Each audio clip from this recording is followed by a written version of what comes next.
Hi everyone, we hope you're doing well. We're hanging in there though honestly, we haven't been getting much sleep lately. Today, we want to answer a question we get a lot: how do we publish our audiobooks? First, we post most audiobooks on Patreon as paid content. They stay paid for a few months. After that, they become free to listen to on Patreon forever. A few weeks later, we post them on other places like YouTube, Facebook, and Twitter, X. Lately, things have been a bit slow in terms of new members. So we'd love your help. Please share our site with your friends or in places like Facebook groups, Twitter, X, Discord, Reddit, or novel forums. Even one share can really help us grow. Thanks so much for your support. The next day, Shang's Ancient arrived at the Grand Hall of the sect. Chu Zhuan handed him a list. Elder Shang, this is for you. Shang's Ancient smiled and nodded. Sect Master, rest assured, it is my duty to eradicate the traitors. That very day, a team of nascent soul and golden core cultivators stormed the peaks and caves, rooting out those within the sect who harbored ill intentions toward the mystic Azure realm. In the end, all the traitors were publicly executed. Among the crowd, Yuan Zichu and Zhu Yuqiao also witnessed Wu Daoling's decapitation. Zhu Yuqiao's heart tightened. I never expected him to be a traitor. She instinctively grasped Yuan Zichu's hand tightly. The thought that someone so close to her, sharing her pillow, could be a traitor, filled her with an innate fear. Yuan Zichu also tightened his grip on her hand. With Wu Daoling's death, he no longer needed to sneak around with Zhu Yuqiao, discussing the way of formations. Whether in the Pill Furnace, in the ice cave, or anywhere else.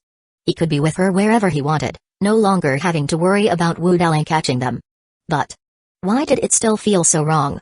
Yuan Zichu clicked his tongue, his gaze involuntarily falling upon the graceful nascent soul elderly Ruasui. He pondered deeply. Reincarnation Divine Sect. At the heart of the Reincarnation Divine Sect stood a colossal tower, thrusting deep into the earth. This mighty structure was built upon a level 5 spiritual vein.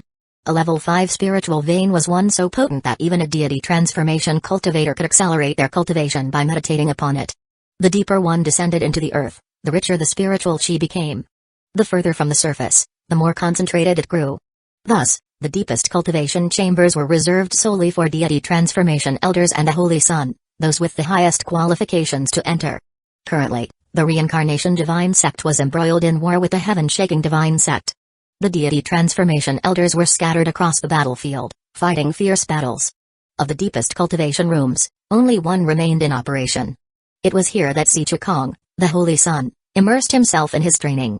He was but a step away from reaching the 9th layer of nascent soul.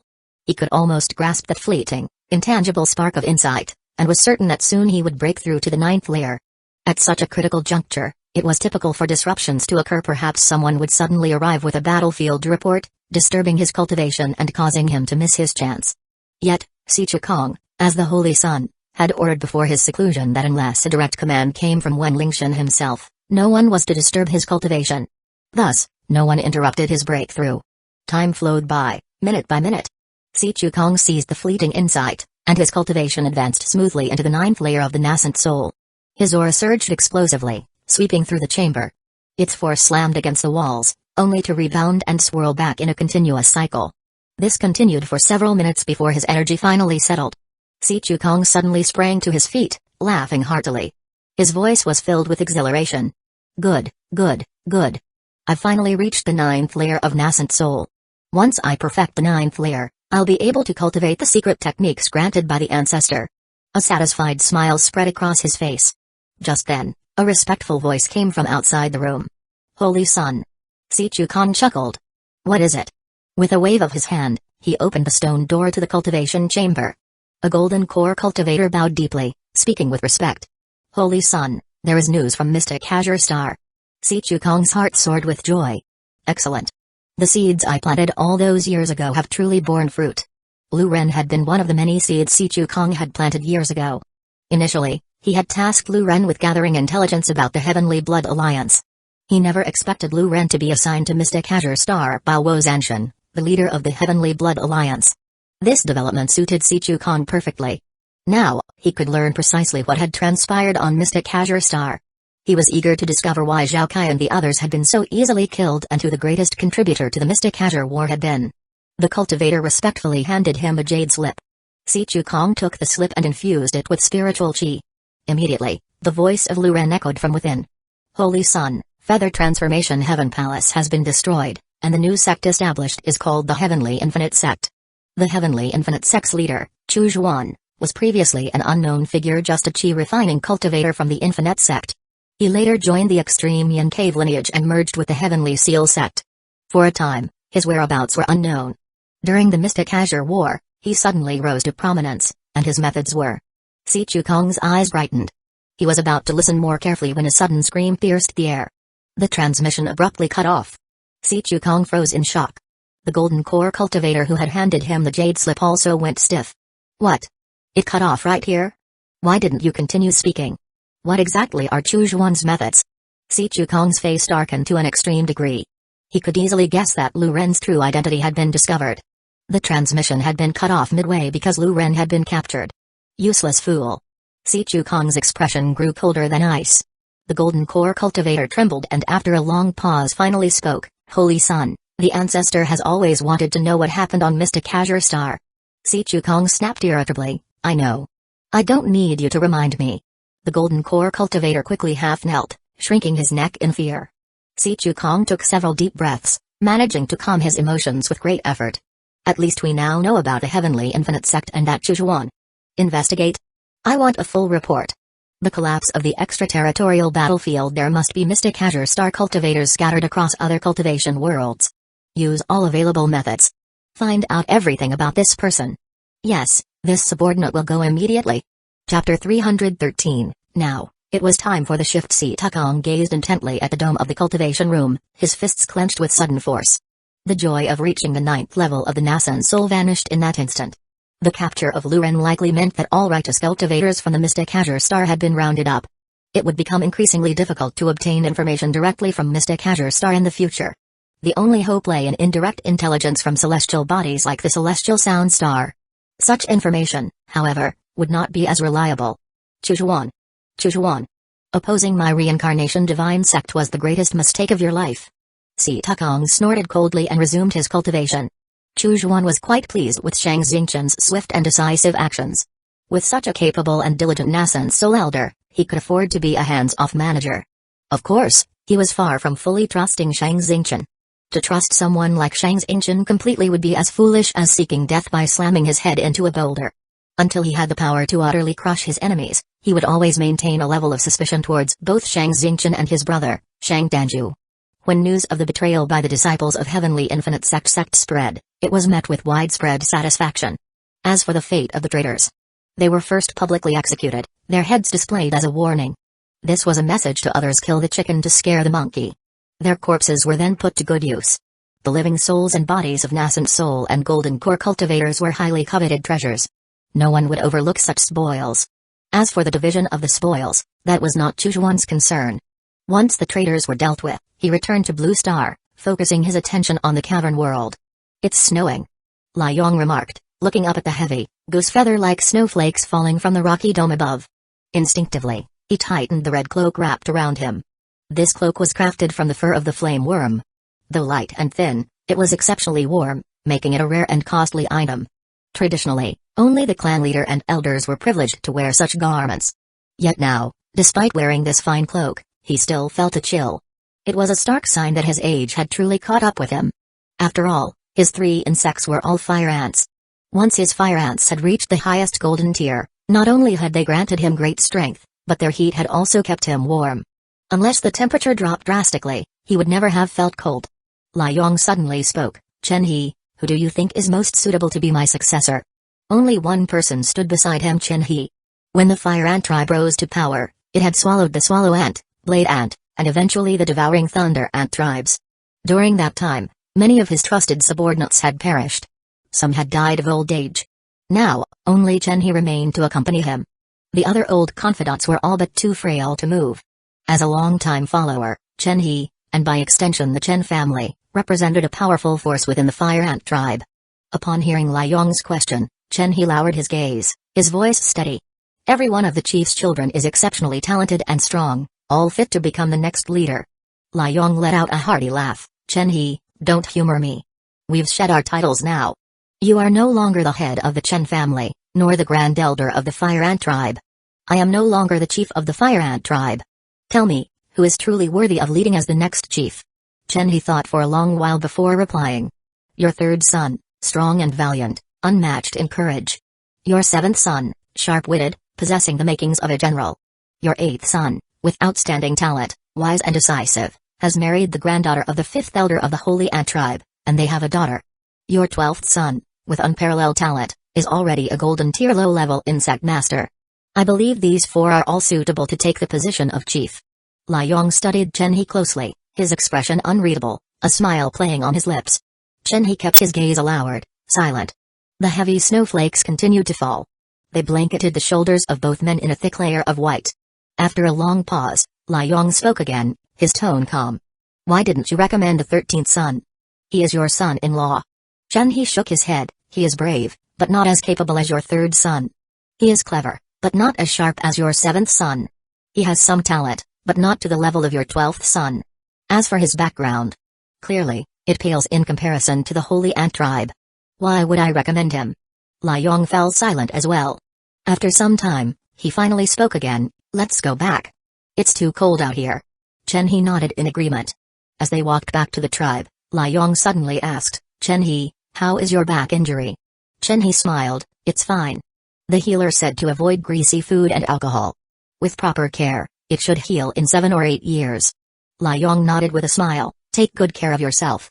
After Lai Yong returned home, he immediately sent word to his 8th son, Lai Zhao, instructing him to return secretly to the Fire Ant tribe and avoid alerting anyone. Father, why have you called for me? Lai Zhao asked, his expression puzzled. At present, he was the son-in-law of the Holy Ant tribe, and it would take him over 10 days to return to the Fire Ant tribe from there. Lai Yong gazed at him kindly. My child, how old are you this year? Lai Zhao replied earnestly, 55. Lai Yong chuckled. You are still younger than I was when I first rose to prominence. Lai Zhao nodded seriously. He was, of course, well aware of his father's remarkable achievements in the past. It was precisely for this reason that he held his father in the deepest admiration. Decades ago, the Fire Ant tribe had been nothing more than a small tribe on the outskirts of the myriad insects kingdom. Now, it had become a leading force among the mid-sized tribes, commanding respect such that none of the surrounding tribes dared to provoke them. This was a truly glorious accomplishment, one worthy of ancestral reverence. In death, his father would be honored in the ancestral temple. Yet there was one matter that Lai Zhao was dissatisfied with the marriage arranged by his father. The granddaughter of the 5th elder of the Holy Ant tribe was truly large and strong, a daunting figure indeed. In the early days of their marriage, she was vigorous and youthful, savoring the pleasures of their union, and night after night, he was almost drained of energy. He had to feign sickness every few days, citing headaches or minor ailments, to avoid being utterly exhausted. Now, the situation had only worsened. Lai Zhao had even been forced to find several male concubines to satisfy his wife's needs, at least to keep the peace in their household. Lai Yong looked at his son with seriousness. Zhao, my life is nearing its end. I plan to pass the leadership of the Fire Ant tribe to you. Lai Zhao froze. Father. Why me? 3rd brother, 7th brother, 12th brother, and 13th brother are all capable. Why choose me? He had once harbored thoughts of competing for the position of clan leader, but since his marriage into the Holy Ant tribe, he had let go of those ambitions. After all, a man who had married out was like water spilled. He had long abandoned any such notions. To his surprise, his father wanted to pass the position of leader to him. Lai Yong smiled. Your daughter is remarkable. She is a child of both the Fire Ant tribe and the Holy Ant tribe. If, in the future, she is able to inherit the Holy Ant tribe, no one would object. Lai Zhao's eyes widened in disbelief. Father. I can't even begin to imagine such a thing. You're far too ambitious. Lai Yong took a soft leather pouch from his chest and handed it to Lai Zhao. My child, this is my greatest secret. You've always wanted to know why, despite having only 2 insect orifices back then, I suddenly gained 3? It was because of this. Lai Yong smiled faintly. Cautiously, he had only shared the orifice opening scripture with his most trusted aides, not even passing it on to his own son. After all, one could never be too sure of the intentions of others. Now, it was time to pass on the legacy. Chapter 314, Life is short, and one must learn to enjoy it. Lai Zhao was struck dumb by his father's words. His hands, which held the soft leather pouch, began to tremble uncontrollably. Was this the source of father's rise to power? He took a deep breath before slowly untying the string of the pouch. With great care, he extracted the item inside. To his astonishment, it was a fragment of a mirror, irregular in shape. This is. Lai Zhao's expression was one of confusion. Mirrors were not rare or valuable to them. Nearly every household had one. Lai Yong smiled faintly. The orifice opening scripture was revealed to me by this mirror. And the secret technique I practiced, the fire gu refinement method, was also taught to me by this mirror. At that moment, the surface of the mirror suddenly glowed with faint, shimmering lights. In the blink of an eye, a line of text appeared. The great orifice opening scripture requires the holy ant cultivation method in exchange. Lai Zhao's eyes widened in shock. This. Lai Yong sighed deeply. This is what I wanted to discuss with you. The mirror does not bestow its secrets freely. It demands a Yao insect cultivation method, and the more powerful the method, the more it desires it. At first, it required the rock ant cultivation method. Later, it sought the swallow ant and blade ant cultivation methods. Eventually, it demanded the devouring thunder ant cultivation method. Now, it no longer finds these sufficient. It craves the holy ant cultivation method. Lai Zhao's mind raced. Father, this isn't too difficult. We could secretly capture a 15-year-old youth from the holy ant tribe, and that would. Lai Yong shook his head. I tried that approach many years ago, and it didn't work. Though the 15-year-old youths do listen to the wisdom of the insects when they touch the insect statues, that wisdom is only that mere wisdom of the insects. Without reaching the corresponding level, they cannot offer the full Yao insect cultivation method. Lai Yong continued, in fact, lower-level insect cultivation methods can be obtained this way. For example, our fire ant cultivation method could only be cultivated to the silver rank at first. But the higher the rank of the insect cultivation method, the more impossible it is to use this approach. Lai Yong fixed his gaze on his son, his voice grave. There is only one way to offer the insect cultivation method to the mirror. Lai Zhao instinctively asked, what method? Lai Yong spoke slowly, each word deliberate. You must shatter the copper statue, and retrieve the crystal stone, and only then will you be able to offer the insect cultivation method. Lai Zhao was stunned into silence. Does that mean you want me to destroy the holy ant tribe? This was no joke. The holy ant cultivation method was the very lifeblood of the holy ant tribe. As far as he knew, the holy ant copper statues were enshrined at the very top of the sacred spirit tower in the holy ant tribe. No one was allowed near them. Only once a year, during the opening insect orifice ceremony, would 8 strong men descend from the top of the sacred spirit tower to carefully move the statue. But as soon as the ceremony was over, the statue would be returned to its place. And this ritual had been repeated year after year, without fail. Lai Yong gave his son a deep, lingering look. Don't you wish to live longer? The mirror can teach you the method to extend your life. Lai Zhao's eyes widened. Really? Lai Yong approached the crystal tube and poured a full cup of longevity wine. Drink this. Without hesitation, Lai Zhao raised the cup and drank it all in one gulp. The medicinal wine coursed through his body, and instantly, he felt his blood surge with warmth. It was as though he had shed several years of age in an instant. This is the method to extend life? Lai Zhao asked, astonished. Indeed. Lai Yong nodded. This is the method of longevity the mirror imparted to me. Unfortunately, the materials I had were rather ordinary, so this cup of longevity wine will likely only add about 10 years to your life. Lai Zhao's eyes gleamed with excitement.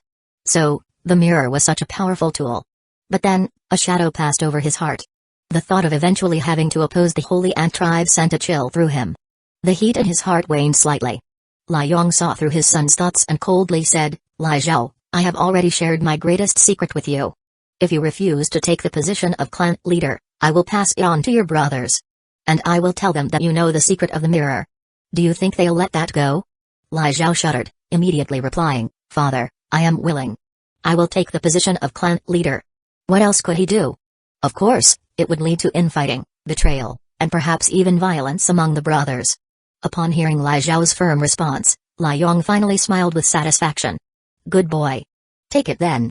My time is almost up, and the inheritance must be passed to your hands. It's a pity. If I had just 50 more years, no, 30 years, perhaps I could have led the tribe to become a large-scale tribe and gone head-to-head with the Holy Ant tribe. Lai Yong sighed deeply. By the way, Zhao, your Uncle Chen has been recovering from his injuries for many years, but he still can't eat meat or drink wine. It's been hard on him. Sent him a big plate of deep-fried bull mushrooms. I remember that's his favorite. And there's a jar of 50-year-old night-blooming Shiraz wine in my cellar, send that to him too. Tell him to eat and drink heartily. Life is short, and one must learn to enjoy it. Lai Zhao hesitated for a moment, as though a thought crossed his mind, but he did not speak it aloud. Eventually, he remained silent. Lai Yong slowly walked back to his bedroom and lay down. After handing over the mirror, his figure appeared oddly bent, as if he had aged greatly in that instant. Lai Zhao gazed at his father's retreating back, and within him, a surge of determination and ambition grew. The limitless future of the Fire Ant tribe, it was now in my hands to forge. Nightfall. The door of the Chen family residence was suddenly knocked upon. The gatekeeper opened a small crack in the door and grumbled, "Who is it? Don't you know this is the residence of the Grand Elder? How dare you come knocking at such a late hour? Do you want to die?" The visitor spoke calmly. "The clan leader knows that the Grand Elder has not touched meat or alcohol for a long time. He specifically instructed the young clan leader to send over fried bull mushrooms and 50-year-old night-blooming Siras wine." Upon hearing the words clan leader, the gatekeeper immediately stopped his complaints and quickly ushered the visitor inside. "Please, come in. Please." The gatekeeper's expression instantly brightened. The clan leader had single-handedly elevated the Fire Ant tribe from a small tribe to a mid-sized tribe, defeating several surrounding mid-sized tribes along the way. The clan leader, Lai Yong, held immense prestige within the Fire Ant tribe. The clan leader personally sending delicacies to the Grand Elder in the middle of the night was a sign of favor, a symbol of the close relationship between the two. The gatekeeper dared not be the slightest bit negligent. At this moment, Chen He had not yet fallen asleep. Upon hearing the news, he was slightly taken aback. The clan leader sent something to me? However, when he saw the two items, his surprise quickly turned to a deep sense of melancholy and sorrow. Chen He took a deep breath and looked at the messenger. "You just said this was sent by the young clan leader?" The visitor nodded. "Indeed. Who is the young clan leader?" "The clan leader's eighth son, Lai Zhao." Chen He smiled faintly. "So, the clan leader has finally chosen him?" The messenger hesitated, then asked, "Grand Elder, will you not eat?" Chen He nodded. "Of course, I will eat. This is a gift from the clan leader himself." Without using chopsticks, he reached out with his hand and grabbed the fried bull mushrooms, chewing them hungrily. Then, he picked up the night-blooming Siras wine and drank deeply. Tears and snot streamed down his face as he continued to laugh uncontrollably. "Delicious. So good. It's been many years since I've eaten so heartily and drunk so freely. Go back and tell the clan leader that the old servant is leaving first." "Ha ha ha ha ha." The messenger respectfully bowed to Chen He before turning and leaving.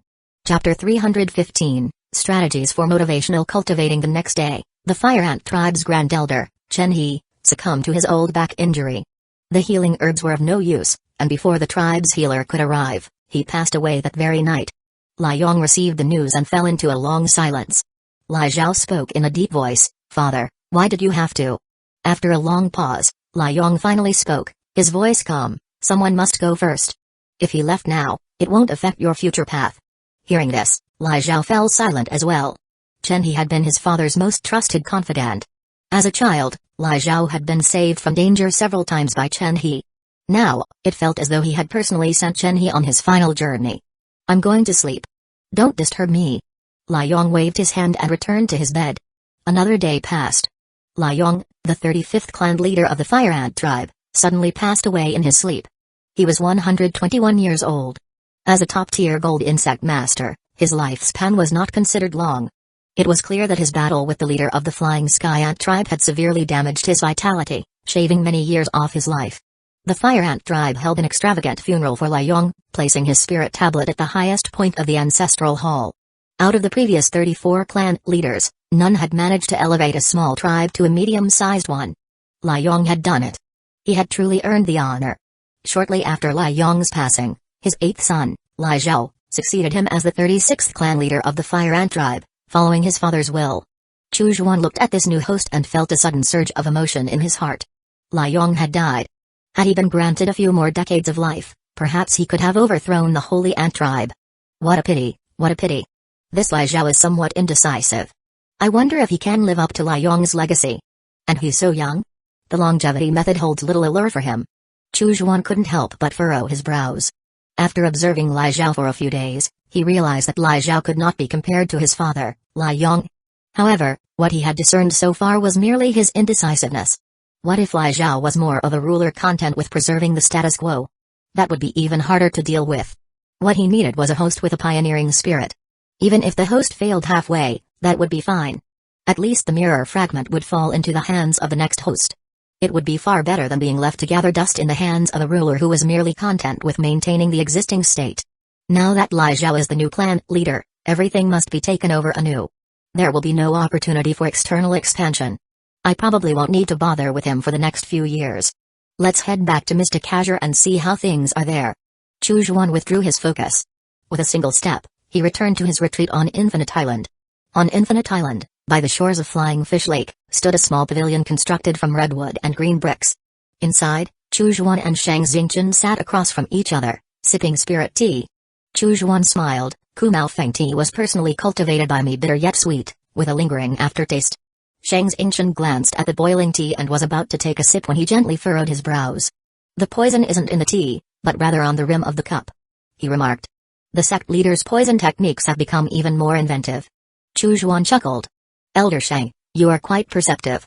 Your toxic powder has diffused through the steam rising from my small red clay stove, spreading over a 3-jong radius. He leaned closer and sniffed. Curiously, it also has an aphrodisiac effect. Could it be, Elder Shang, that you intend to watch me make a fool of myself? Shang Xingchen smiled faintly. I wouldn't dare. It's just a new poison I recently concocted, and I wanted to try it out. The sect leader's poison skills are unparalleled, so my humble trick has surely embarrassed me. Both men chuckled lightly and took another sip from their cups. After his recent cultivation in Blue Star, Chu Juan's chi refining had reached the 6th level of nascent soul, and his body refining had reached the 36th stage. He considered himself immensely powerful, capable of dealing with 3 or 4 cultivators of the same level with ease, and with the aid of the Ghost King and Corpse King, he could even face multiple nascent soul cultivators simultaneously. Yet every time he faced Shang Xingchen, there was always a faint sense of danger. He knew better than to act rashly without absolute certainty. He could tell Shang Xingchen was the same type of person. With Elder Shang's vast network, do you know to what extent the war between the sect and the church has escalated? Chu Juan asked, taking a sip of the bitter tea. Shang Xingchen replied calmly, the divine sect has captured Mystic Azure Star, while the church, through covert methods, has taken Heavenly Radiance Star. As for the extraterritorial battlefields, I don't know much about those. They're the domain of the deity transformation cultivators. However, I did notice that the Heavenly Blood Alliance lowered its flag to half-mast. It seems a deity transformation cultivator from their side has perished. Chu Juan nodded slightly.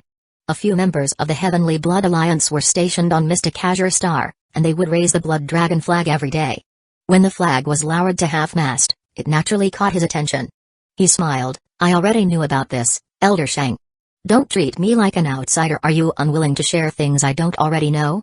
Shang Xingchen pondered for a moment before responding. The war between the heaven-shaking divine sect and the reincarnation church is at a critical juncture, and the resources consumed must be vast. Sect Master Luo mentioned that the divine sect will soon begin requisitioning various resources. Medicinal pills and talismans will be in high demand. This is an excellent opportunity to exchange for sect contributions. Chu Juan nodded thoughtfully. That was certainly true. During times of war, medicinal pills and talismans were among the most sought-after consumables. No one could ever have enough. Just right, the formations I set up on Blue Star and Soul Star are starting to fall behind. This could be an opportunity to completely upgrade them to nascent soul-level formations. Chu Juan quietly made a note of this matter. Elder Shang, do you think Mystic Azure Star is in any danger of being affected by the ongoing war?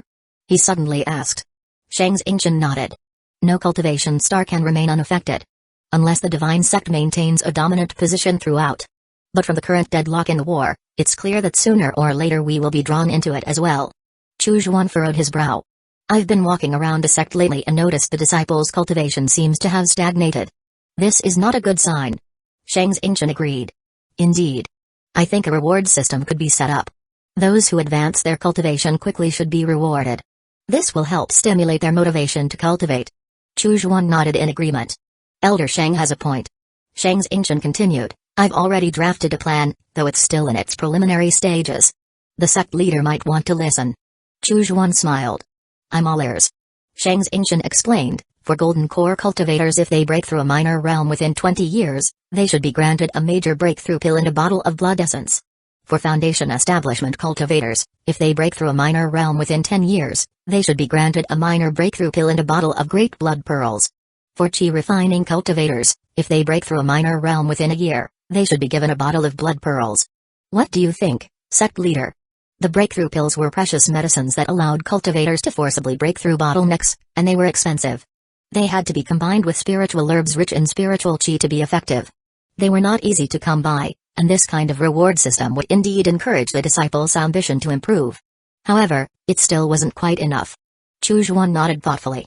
Good strategy, but I'd like to make a few adjustments. Chapter 316, Move to Tears.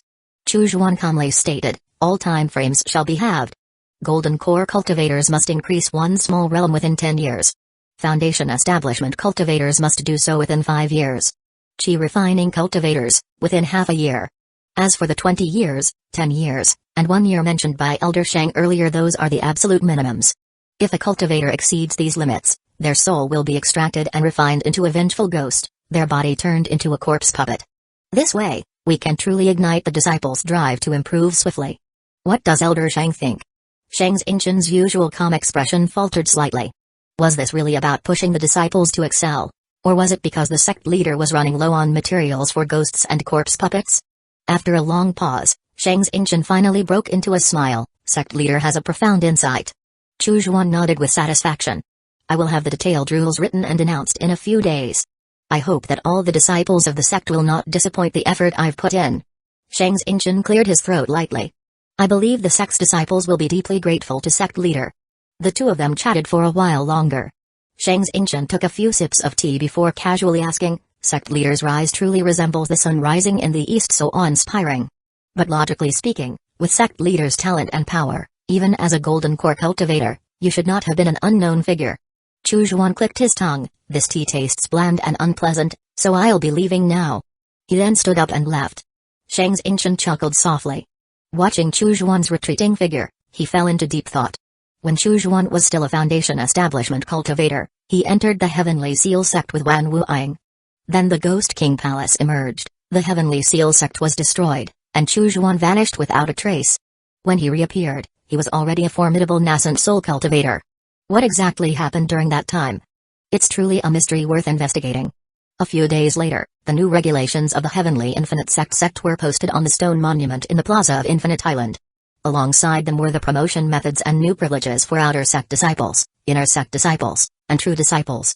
Soon, the news spread far and wide, with each person passing it on to 10, and 10 to 100. Every cultivator who learned of the new regulations was moved to tears. Were they tears of fear? No. They were tears of deep gratitude, touched by the sect leader's encouragement and resolve. Cultivators gathered in small groups, discussing the matter eagerly. I see that the last line mentions the new regulations were proposed by Elder Shang Xinchen and approved by the sect leader. It seems Elder Shang was behind these. These new regulations designed to push us forward. Elder Shang, sigh. We have no say in the matter, we must just accept it. Still, the benefits for the inner sect and true disciples have been increased by more than 50%. That's a good thing. Let us cultivate. If we fail to do so, we'll have our souls extracted and bodies turned into puppets. The cultivators dared not linger, rushing back to their caves to continue their cultivation. Without cultivation, one would die. Shang Xinchen, upon reading the new regulations, felt a peculiar unease. This was too much. It was clearly his suggestion, yet now it was being attributed to him. Was this an attempt to throw the dirty water on him? Shang Xinchen wished to say something but found himself without words. In the end, he could only let it go. In the cave world, when Chu Xuan once again focused his attention on Lai Zhao, 10 years had passed in the blink of an eye. Lai Zhao sat at a large desk, his expression weary. Even though he had assumed the role of clan leader 10 years ago, he still felt the weight of the position pressing on him. Father, how did you manage to handle tribal affairs and simultaneously train the Yao insects? I can't seem to do it. Lai Zhao smiled bitterly. His abilities were limited, and he struggled to focus on two things at once. The 3 fire ants he had raised were still only at the middle tier silver rank, far from reaching the upper tier. Fatigue overwhelmed him. Leaning back in his chair, he gradually fell asleep. At that moment, a young girl with a delicate, dainty figure hurried into the room. The 2 bronze insect masters at the door noticed her and were about to salute, but the girl waved her hand and gestured for silence. The 2 bronze insect masters understood immediately, bowing slightly but saying nothing. The girl stepped softly into the clan leader's study. She stood behind Lai Zhao, carefully inspecting the documents on his desk.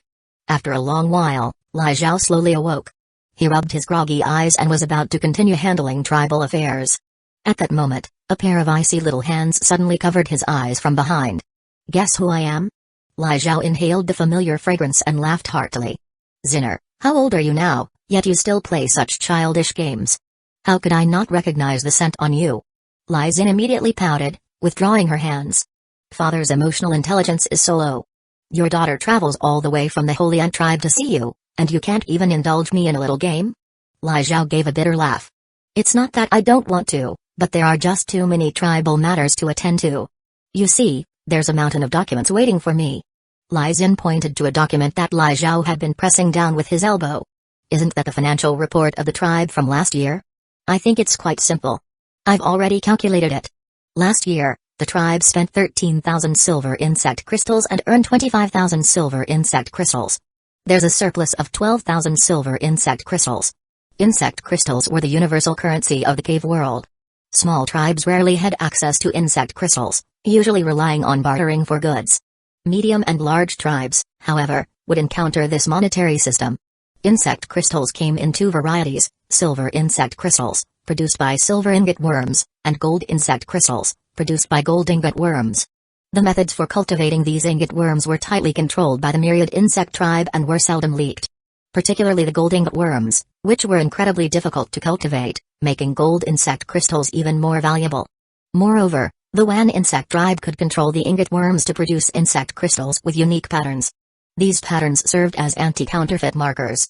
Even if some tribes managed to acquire a few ingot worms, it was nearly impossible for them to replicate the insect crystals.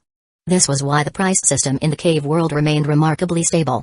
Lai Zhao, upon hearing his daughter's words, was somewhat surprised. He quickly lowered his head to recalculate. After a long while, he arrived at the same conclusion. Zinner, try calculating these as well. Lai Zhao handed over several more documents. Lai Zin took them and glanced over them. Within a few breaths, she had already provided an answer. Her speed left him utterly astonished. Lai Zhao stared at her as if seeing her for the first time, inspecting his daughter with new eyes. Father, what is it? Lai Zin chuckled mischievously. Lai Zhao shook his head. When did you develop such an extraordinary ability with numbers? Lai Zin pouted. I've had it since I was little, but father always paid attention to my brothers and never cared about me. Lai Zhao awkwardly smiled and quickly changed the subject. Zinner, what brought you back so suddenly? How have you been at the Holy Ant tribe? How's mother treating you? Chapter 317, Chaos in the Fire Ant tribe. Lai Zin's expression grew somewhat despondent upon hearing this. Lai Zhao quickly asked, what's wrong? Lai Zin spoke in a low voice, Mother. Had another child, just half a month ago. Lai Zhao fell silent. He understood this. His legitimate wife had strong desires, and he had sent a few men to satisfy her needs, but it had been a reluctant decision.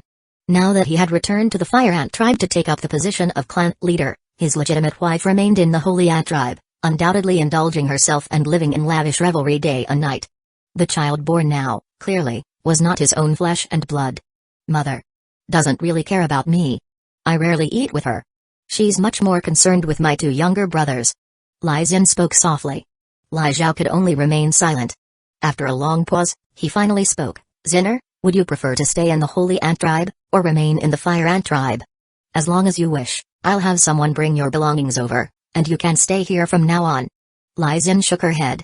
I just wanted to see you this time. I'll stay in the Holy Ant tribe. Grandfather arranged for you and mother to marry because he saw that she's the granddaughter of the fifth elder of the Holy Ant tribe. I have the bloodlines of both the Holy Ant tribe and the Fire Ant tribe. There, no one will bully me. If the tribe needs any rare resources, I can help collect them in the Holy Ant tribe and have them sent here. Staying there will be more useful to you, father. Upon hearing this, Lai Zhao couldn't help but look at Lai Zin again, a few more times. Although he had many children in name, Lai Zin was the only one born of his legitimate wife. His three older sons were from concubines, now cultivating in the Fire Ant tribe to break through to higher levels. As for Lai Zin's younger brothers, it went without saying. None of them carried his bloodline. In the past, he had never considered that his daughter, a girl, could bear the weight of his vision for the future. But now, hearing his daughter speak, he was for the first time struck by the realization that he had perhaps underestimated her all these years. Zinner, how old are you this year? Lai Zhao suddenly asked. I'm 24. Lai Zin replied. Lai Zhao felt a wave of emotion. He had only married his legitimate wife from the Holy Ant tribe when he was 40. The following year, Lai Zin was born. How many insect orifices have you opened? Lai Zhao asked again. Lai Zin's expression darkened slightly. Father, how could you not know even this? Lai Zhao awkwardly smiled. I can't remember. Lai Zin spoke softly. I've opened 2 insect orifices, but the third one is half open. I'm already a silver intermediate insect master. I'll soon surpass you, father. Lai Zhao nodded. Zinner, would you like to open another insect orifice? Lai Zin was stunned. Another insect orifice? How is that possible? Lai Zhao explained the situation with the orifice opening scripture. Lai Zin's eyes widened in surprise. Father, you haven't told anyone about this, right? And you haven't passed the orifice opening scripture on to anyone else? Lai Zhao shook his head. No, I haven't. My father, your grandfather, only passed on the orifice opening scripture to his most trusted subordinates. Before your grandfather died, all those subordinates were gone as well. Now, only you and I know of the orifice opening scripture's existence. Lai Zin spoke with great seriousness. This secret must never be leaked. Unless there is someone with incredibly powerful means to completely control another person, the orifice opening scripture should never be taught to them. Otherwise, anyone could betray us, even blood relatives. Once the orifice opening scripture spreads widely, we will all die. Lai Zhao was taken aback. At that moment, his daughter did not seem like a 20-year-old girl, but rather like a seasoned leader with years of experience. Lai Zhao pondered for a moment and asked, the Holy Ant tribe has the ability to mutate. Do you know of any insects that can control others? Lai Zin thought for a moment and then said, the Holy Ant's breeding method can create a type of demon insect called the heart-eating ant. Through the heart-eating ant, one can control an insect master completely. If they leak even a word of the orifice opening scripture, the heart-eating ant will turn on them and consume their heart. However, the insect master who cultivates the heart-eating ant is already branded as an evil insect master by the Holy Ant tribe. The breeding method of the heart-eating ant has been tightly sealed away, and no one can see it. Lai Zhao sighed lightly. It's fine. I was just curious. Come with me. I'll pass on the orifice opening scripture to you. Study in secret within the Holy Ant tribe and don't expose your level. Lai Zin covered her mouth and giggled lightly. Don't worry, father. How could I expose myself so easily? Lai Zhao chuckled softly, realizing that his daughter's will was indeed firm, even more so than his own. She would certainly not expose herself. Yet, he still didn't mention the existence of the magic mirror. That was the greatest secret his father had passed on to him. He had yet to choose his successor. The only person who could know the secret would be the successor. After Lai Zin left, Lai Zhao once again buried himself in his work, attending to the heavy matters of the tribe. Chu Zhuan had been observing everything. Lai Zhao's abilities, character, and qualifications were clearly not as remarkable as those of the former Lai Yong. Now he understood. Lai Yong had chosen Lai Zhao as the successor because of his good daughter. I hope this Lai Zin will bring me some surprises in the future.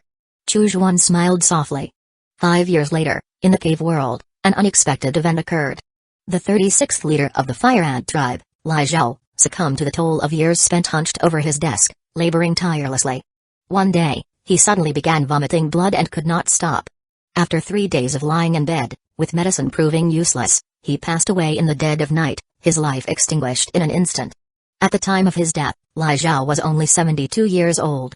As a silver insect master, he should have lived to around 110. His untimely death was a tragedy, and worse still, he had not named a successor, unlike his father, Lai Yong. Lai Zhao had 3 sons within the Fire Ant tribe and a daughter and 2 sons in the Holy Ant tribe. Though the 2 sons in the Holy Ant tribe were not his bloodline, no one knew this. Therefore, the question of who would inherit the leadership of the Fire Ant tribe became a pressing problem.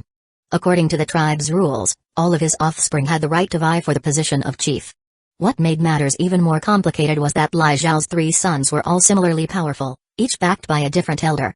This created a stalemate, leading to fierce competition for the position of chief. The Fire Ant tribe quickly descended into chaos. Holy Ant tribe. Lai Zin was reading through books, having already perused the entire collection of the Holy Ant tribe. Now, she was exploring the libraries of various mid-sized tribes. Zinner, your father is dead. A large, muscular woman suddenly approached Lai Zin and spoke, her tone casual. Lai Zin froze, springing to her feet. What? The woman smiled lightly. I said, your father is dead. Now, the Fire Ant tribe is without a leader. Your 5th brother wants to try his hand at being chief. You should bring him back. These 6 insect masters will ensure your safety. Of course, there will be those who oppose, but don't worry. Just kill them. Lai Zin turned to look at the young man standing nearby. The young man was tall and handsome, and his name was Lai King, her 5th brother. The 2 of them shared half of the same bloodline. Sister, let's go. He said, grinning widely. That's the leader of a mid-sized tribe. I've been looking forward to this day. Lai King smiled broadly, showing no trace of grief over their father's death. Instead, his eyes gleamed with eager ambition for the position of chief. Lai Xin suppressed the pain in her heart and, with a calm face, replied, "All right, we'll go. The position of chief is meant for you, fifth brother." Chapter 318, She will support me with all her strength. Fire Ant Tribe. In the ancestral hall of the Fire Ant Tribe, Lai Xin and her companions arrived to find the hall eerily empty. The real activity, however, was taking place at the martial arena, where her three brothers were engaged in fierce duels to determine the next leader of the tribe. Lai King glanced disdainfully at the modest ancestral hall, sneering, "What a simple and shabby hall." Nearby, a respectful insect master from the Holy Ant Tribe nodded in agreement. The Fire Ant Tribe is just a mid-sized tribe, how could it compare to the Holy Ant Tribe?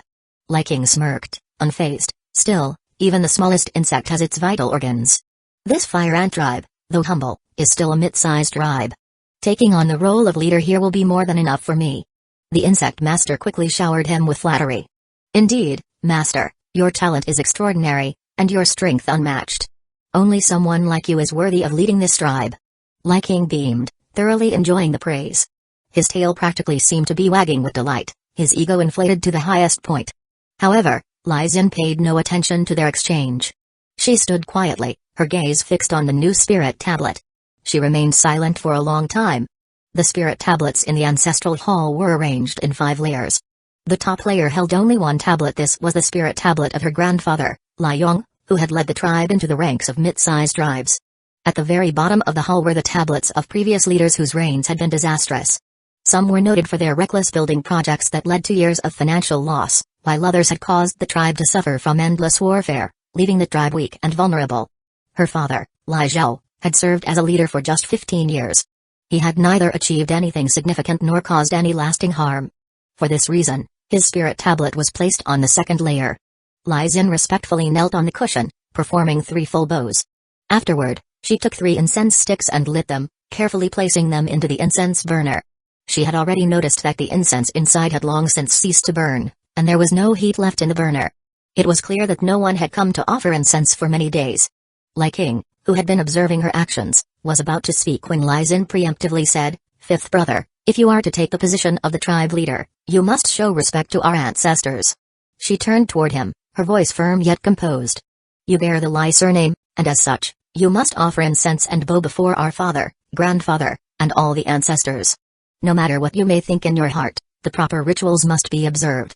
Lai King was momentarily speechless.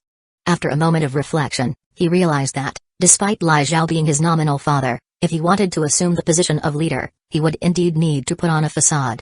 "Thank you for the reminder, sister," he said, somewhat begrudgingly, as he followed her example, bowing 3 times and offering incense. Just then, the sound of footsteps echoed through the hall, and someone entered. The 3 sons of the former chief have been fighting among themselves for the leadership, and it's been a long time since anyone has come to offer incense. Yet, here you 2 are, newcomers to the Fire Ant Tribe, and you immediately come to show respect. The voice trailed off, laced with quiet disappointment. Lai Xin and Lai King turned around to see an elderly man with snowy white hair standing behind them. "Who are you?" Lai Xin asked. "Chen Pei, my father was Chen He," the old man replied. Lai Xin's eyes widened in surprise, and she quickly bowed deeply. Lai Xin pays her respects to the grand elder. Chen Pei smiled warmly. "Ah, so you're Miss Lai Xin." He then glanced at Lai King and asked, "And this must be?" Lai Xin introduced him. "This is my 5th brother, Lai King." She shot a quick look at Lai King. Lai King understood immediately and adopted a respectful posture. Lai King pays his respects to the grand elder. Chen Pei observed Lai King's tall and handsome appearance and nodded slightly. Looks, after all, were an important factor when judging a person's potential. Chen Pei. Lai Xin's mind quickly recalled information about him. After her grandfather Lai Yong's passing, Chen Pei had assumed the position of grand elder. He had been personally trained by Lai Yong and was known for his impartiality. He never sided with anyone, which made his support highly coveted. Whoever gained his backing would be almost guaranteed to succeed as the next tribe leader. Chen Pei smiled. "Miss Lai Xin, have you come to pay your respects, or?" Lai Xin glanced at her 4th brother, then said, "Fifth brother, Lai King, is also a son of my father. I've returned to help him claim the position of tribe leader." She paused, then added, "Mother knew of this and sent 6 insect masters from the Holy Ant Tribe to escort us." She introduced, "This is Golden Insect Master Shangji, Also my mother's elder brother. Chenpei raised an eyebrow and looked at Shangji. A golden insect master? A pleasure to meet you. Shangji merely nodded slightly but did not respond. Chenpei didn't mind. After all, there were only 4 golden insect masters in the fire ant tribe, and for someone to be sent to escort Aizen and Liking, they had dispatched a golden insect master. This showed that the Holy Ant tribe had already considered the position of tribe leader to be as good as theirs. Chenpei spoke slowly. According to the rules, Liking is indeed eligible to inherit the position of tribe leader. But Lai Ting, Lai Song, and Lai Yuan are also competing for the leadership. Only those who can make a significant contribution to the tribe will be worthy of the position. This is a rule set by our ancestors. Liking frowned slightly, his expression clouded with confusion. What does this mean? I am from the Holy Ant tribe. My mother is the granddaughter of the 5th elder of the Holy Ant tribe. My uncle is a golden insect master. And yet, you're telling me I don't have the qualifications to be a tribe leader? What nonsense is this? Kill. The murderous intent in Liking's heart surged as he was about to speak. But Aizen smiled and interrupted. If my 5th brother can resolve the conflicts between the 3 older brothers, turn the tribe's fortunes around, and within 5 years, double the size of the sulfur pool. Would the Grand Elder be willing to support my 5th brother's succession to the position of tribe leader? Chenpei's expression shifted in surprise. This Aizen had only just returned, yet she saw through the Fire Ant tribe's current situation with a single sentence. How could she, who had been absent, understand the tribe's affairs better than him, the Grand Elder? Chenpei spoke seriously. If those 3 things can be achieved, I, Chenpei, will definitely support Liking as the next tribe leader. I swear by my word, I will not go back on it. Aizen nodded calmly. Good. Please remember your words today, Grand Elder. She then signaled for Liking and the others to leave. As they stepped out of the tribe's ancestral hall, Liking, still stunned, spoke up. Sister, these 3 tasks. The first one is easy enough. We can just use force to stop my 3 older brothers from fighting. The second one is also doable, as long as we get money from Mother. But the third one? I've heard that expanding the sulfur pool by half would require at least 50,000 silver insect crystals. I'm afraid Mother doesn't have that much money. Aizen smiled lightly. I have a way. 5th brother, for now, you just need to wait. When the time comes, your sister will personally send you to the tribe leader's seat. Liking was deeply moved. Sister. You're so good to me. Since he could remember, Aizen had always been kind to him, saving the best food and toys for him. She never competed with anyone, and her only hobby was reading. Now, she was taking care of everything, making all the arrangements for him. How could he not be touched? Aizen said calmly, remember this, don't resort to violence, or the tribe will definitely resist you. Those who use violence to rule will eventually be overthrown. Liking, still somewhat confused, nodded and watched Aizen walk away. Shangji, looking at Aizen's retreating figure, sighed with some admiration. Kinger, your sister is remarkable. If she were a man, she could easily take the position of tribe leader. No one would have any chance against her. Liking chuckled, but she is my sister. She will fully support me. Shangji nodded. Yes, you have a good sister. Chapter 319, The ancestral law cannot be changed in the Fire Ant tribe's martial arts arena. The air was thick with tension. Aizen arrived just as the place was ablaze with activity. Lai Ting, Lai Song, and Lai Yuan stood on the sidelines, their subordinates engaged in a chaotic battle. The 3 factions were evenly matched, each trying to claim the position of tribe leader. None of them were willing to give an inch, which had led to a prolonged stalemate. The moment Aizen stepped in, she immediately caught the attention of all 3 brothers. Lai Tang, the eldest, stared in surprise. Zinner? Is that you? It had been 5 years since Aizen returned, and they had seen her back then. But now, after such a long absence, the once lively and youthful sister seemed much more mature. However, her petite frame had not changed. She was still slender and delicate. According to the traditional mindset of the cave world, the ideal woman's body was one that was strong and plump, with ample curves, much like their mother's robust figure, which was considered the ideal for childbearing. Aizen, with her slender form, was not what most people would favor. All 3 brothers approached her. 4th sister, you've actually come back. Lai Song said with a hint of nostalgia. Zinner, it's good that you're back. Don't stay in the Holy Ant tribe anymore. It's better here in our Fire Ant tribe, far better than any place else. Lai Yuan said with a deep voice, his tone earnest. Aizen glanced at her 3 brothers, all of whom had fiery tempers, but their faces were now filled with surprise and perhaps a bit of confusion. She couldn't help but smile faintly. I brought 5th brother back with me. The 3 brothers froze. 5th brother? They could not accept that child. While outsiders might not know the details, they, as sons of the tribe leader, knew full well about the minor conflict between their father and his official wife. The two younger brothers, 5th and 6th, were not their father's biological sons. They were only considered his children in name, but their maternal family came from the Holy Ant tribe. It was an uncomfortable truth that they couldn't deny, but they kept silent about it because it was not a topic that could be openly discussed. Still not done fighting?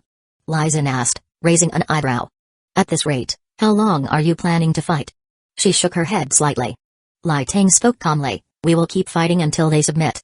Only the one with the strongest fist can inherit the position of tribe leader. Lai Song sneered, you have more subordinates, so you're just playing the numbers game.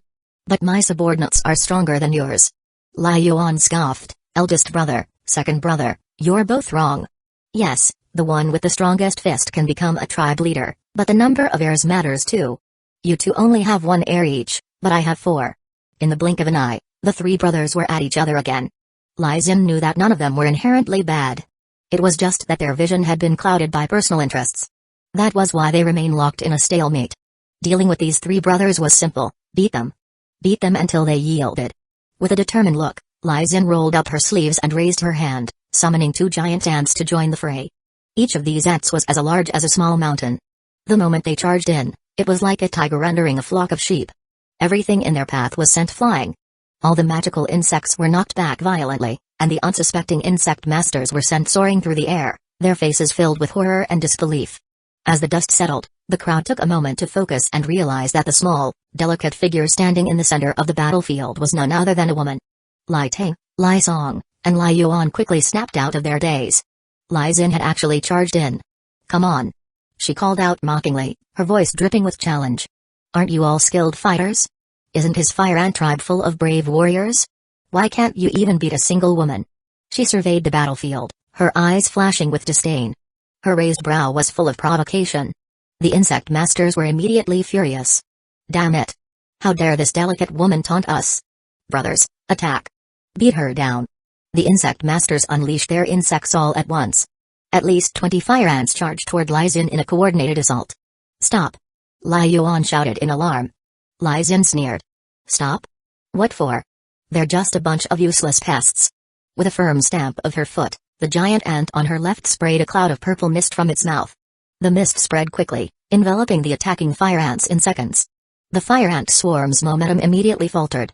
The insects staggered, their movements slow and erratic, as though they were drunken. Within moments, they collapsed to the ground, disoriented and dizzy. Aizen gave a swift jump, landing on the back of the other giant ant.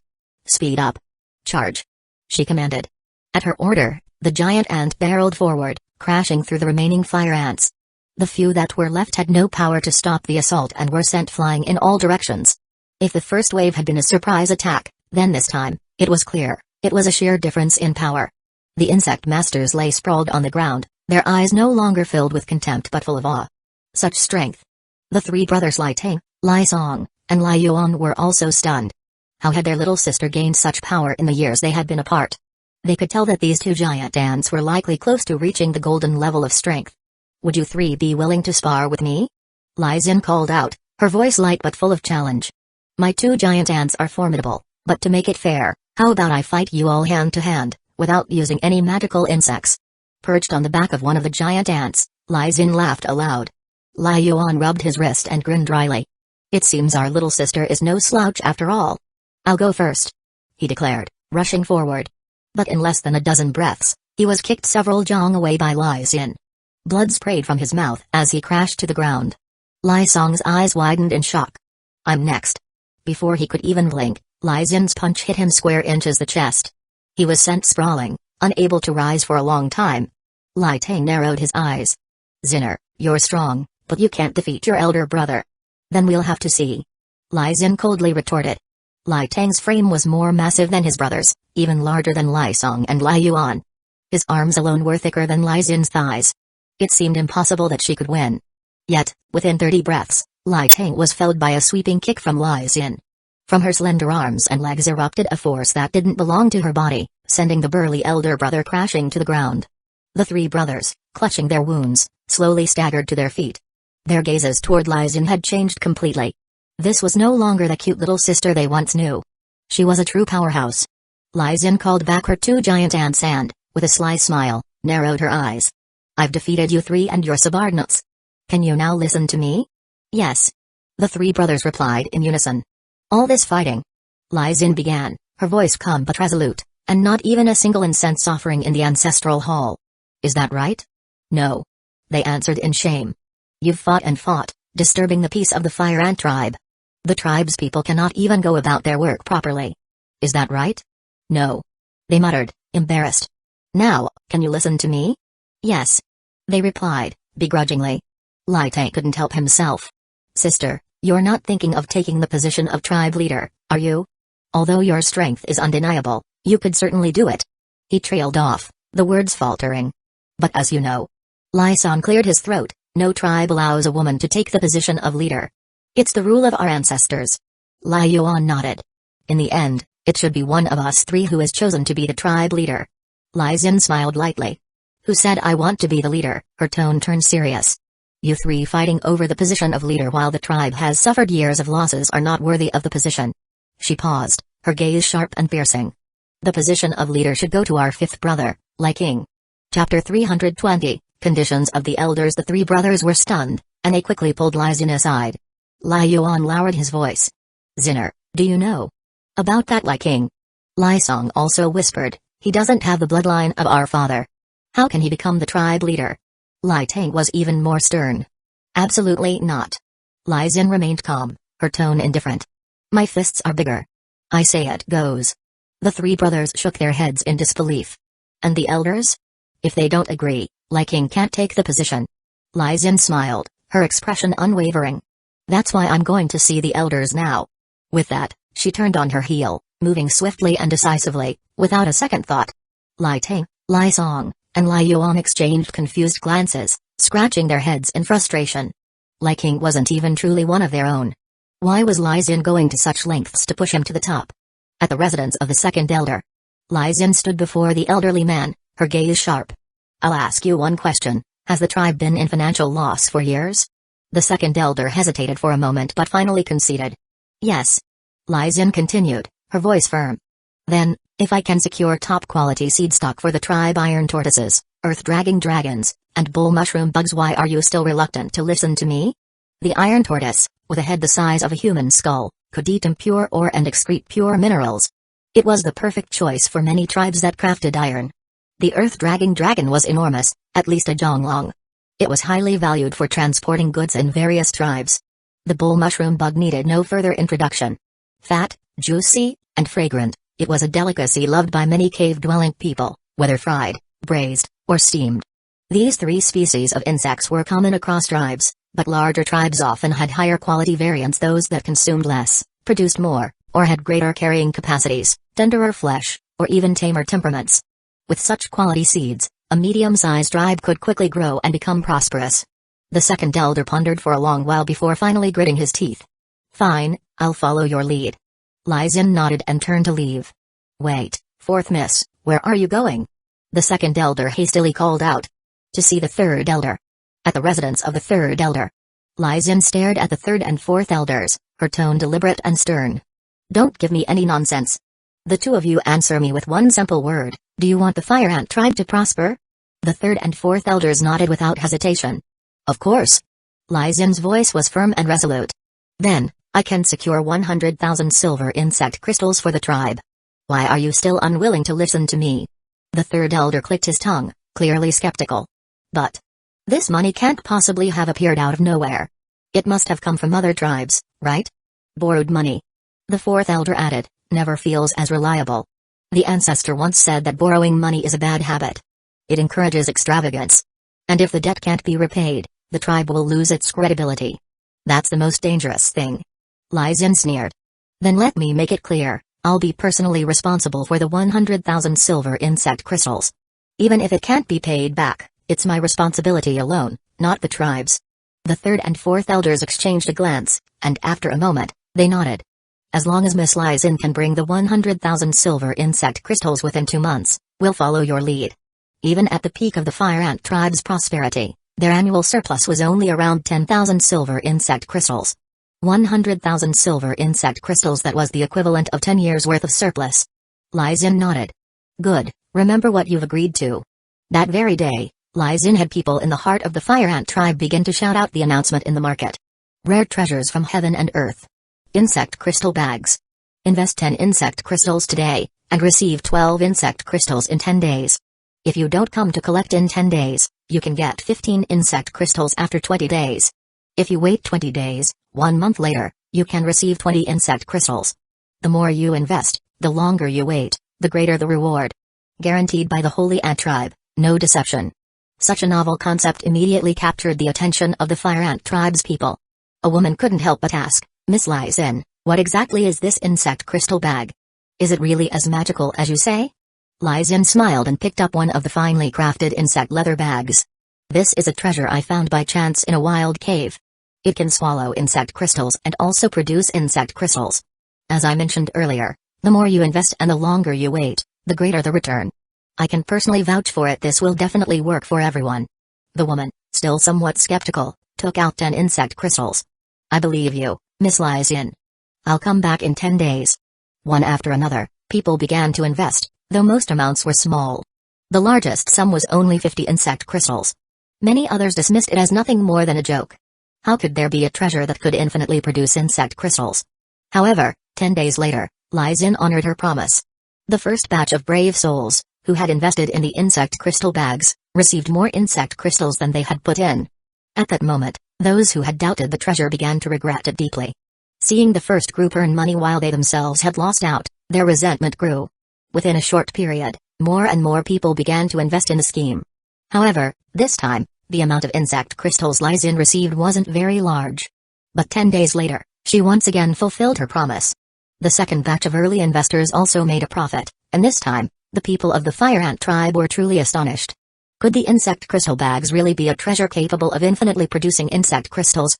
The news quickly spread from 1 person to 10, and from 10 to 100.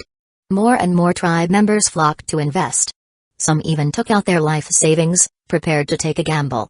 Another 10 days passed. Lai Xin honored her promise once again.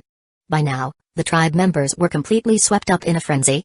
All they needed to do was invest their principal, do nothing, and wait for a while before earning a large sum of insect crystals. Was there anything better than this in the world?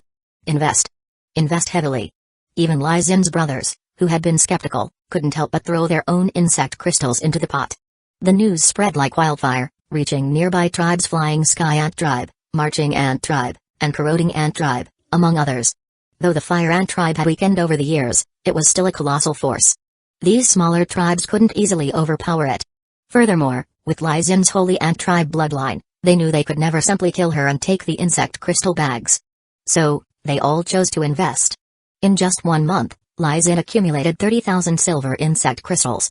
By the end of 2 months, the amount had skyrocketed to an astounding 200,000 silver insect crystals.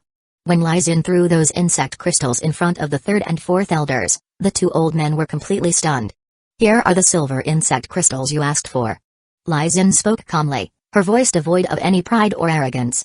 2 elders, I've done what I promised. Now, can you listen to me? The third and fourth elders exchanged a look and then nodded vigorously. Of course, of course. We'll follow your lead.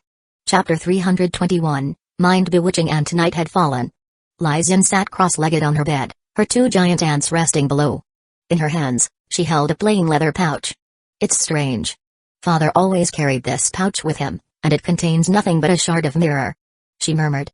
After Lai Zhao's death, Lai Ting and the others were preoccupied with vying for the position of the clan leader, neglecting to care for Lai Zhao's remains. It was Lai Xin who hastily arranged the burial before the body decomposed, and thus, the nondescript pouch ended up in her hands. At that moment, Lai Song's voice came from outside the door. Sister, is it really not possible to continue collecting money? Regretfully shaking her head, Lai Xin replied, Second brother, I've already declared during the day that we will no longer accept external funds. But I am your second brother. Not even for second brother. Alright then. As Lai Song's footsteps faded away, Lai Xin massaged her temples and sighed. She knew she had woven a vast lie. To amass 100,000 silver ant crystals within 2 months was only achievable through deception, a scheme conceived suddenly one day after she had read numerous books. Yet, it had never been put into practice before, it was merely a fraud. Initially, Only a small capital was needed to start the fraud, which could then generate more money, robbing Peter to pay Paul. However, over time, the debt would grow larger, ultimately reaching a sum she could not repay. This was precisely why she had decided to stop in time. The insect crystals I need to repay have now reached 600,000. If I continue in my greed, collecting more and more, even selling the entire fire ant tribe wouldn't cover it. Stopping now is the best decision. Not all of the 600,000 insect crystals necessarily need to be repaid. For example, if the flying sky ant tribe were destroyed, there would be no need to repay their crystals. She pondered. At that moment, another voice echoed outside, "Sister. Have you gone to sleep?" It was her younger brother, Lai King. "No, I haven't. Come in." Lai Xin replied with a smile, masking her thoughts. Lai King burst through the door, his face flushed with extreme excitement and his whole demeanor animated. He already knew. He was about to become the new clan leader. Lai Ting, Lai Song, and Lai Ryuan had all withdrawn from the competition. From the elder to the fourth elder, all had declared their support for him to succeed as the clan leader. His ascension to the leadership of the fire ant tribe was now inevitable. "Thank you, sister," Lai King exclaimed. "Ever since I came to the fire ant tribe, I haven't done much. It has always been you working hard on my behalf." Lai King looked at Lai Xin, whose brow now bore a few lines of worry, and his heart swelled with gratitude. Lai Xin smiled and motioned for Lai King to sit beside her. Her hand gently stroked his head and brushed past his ear.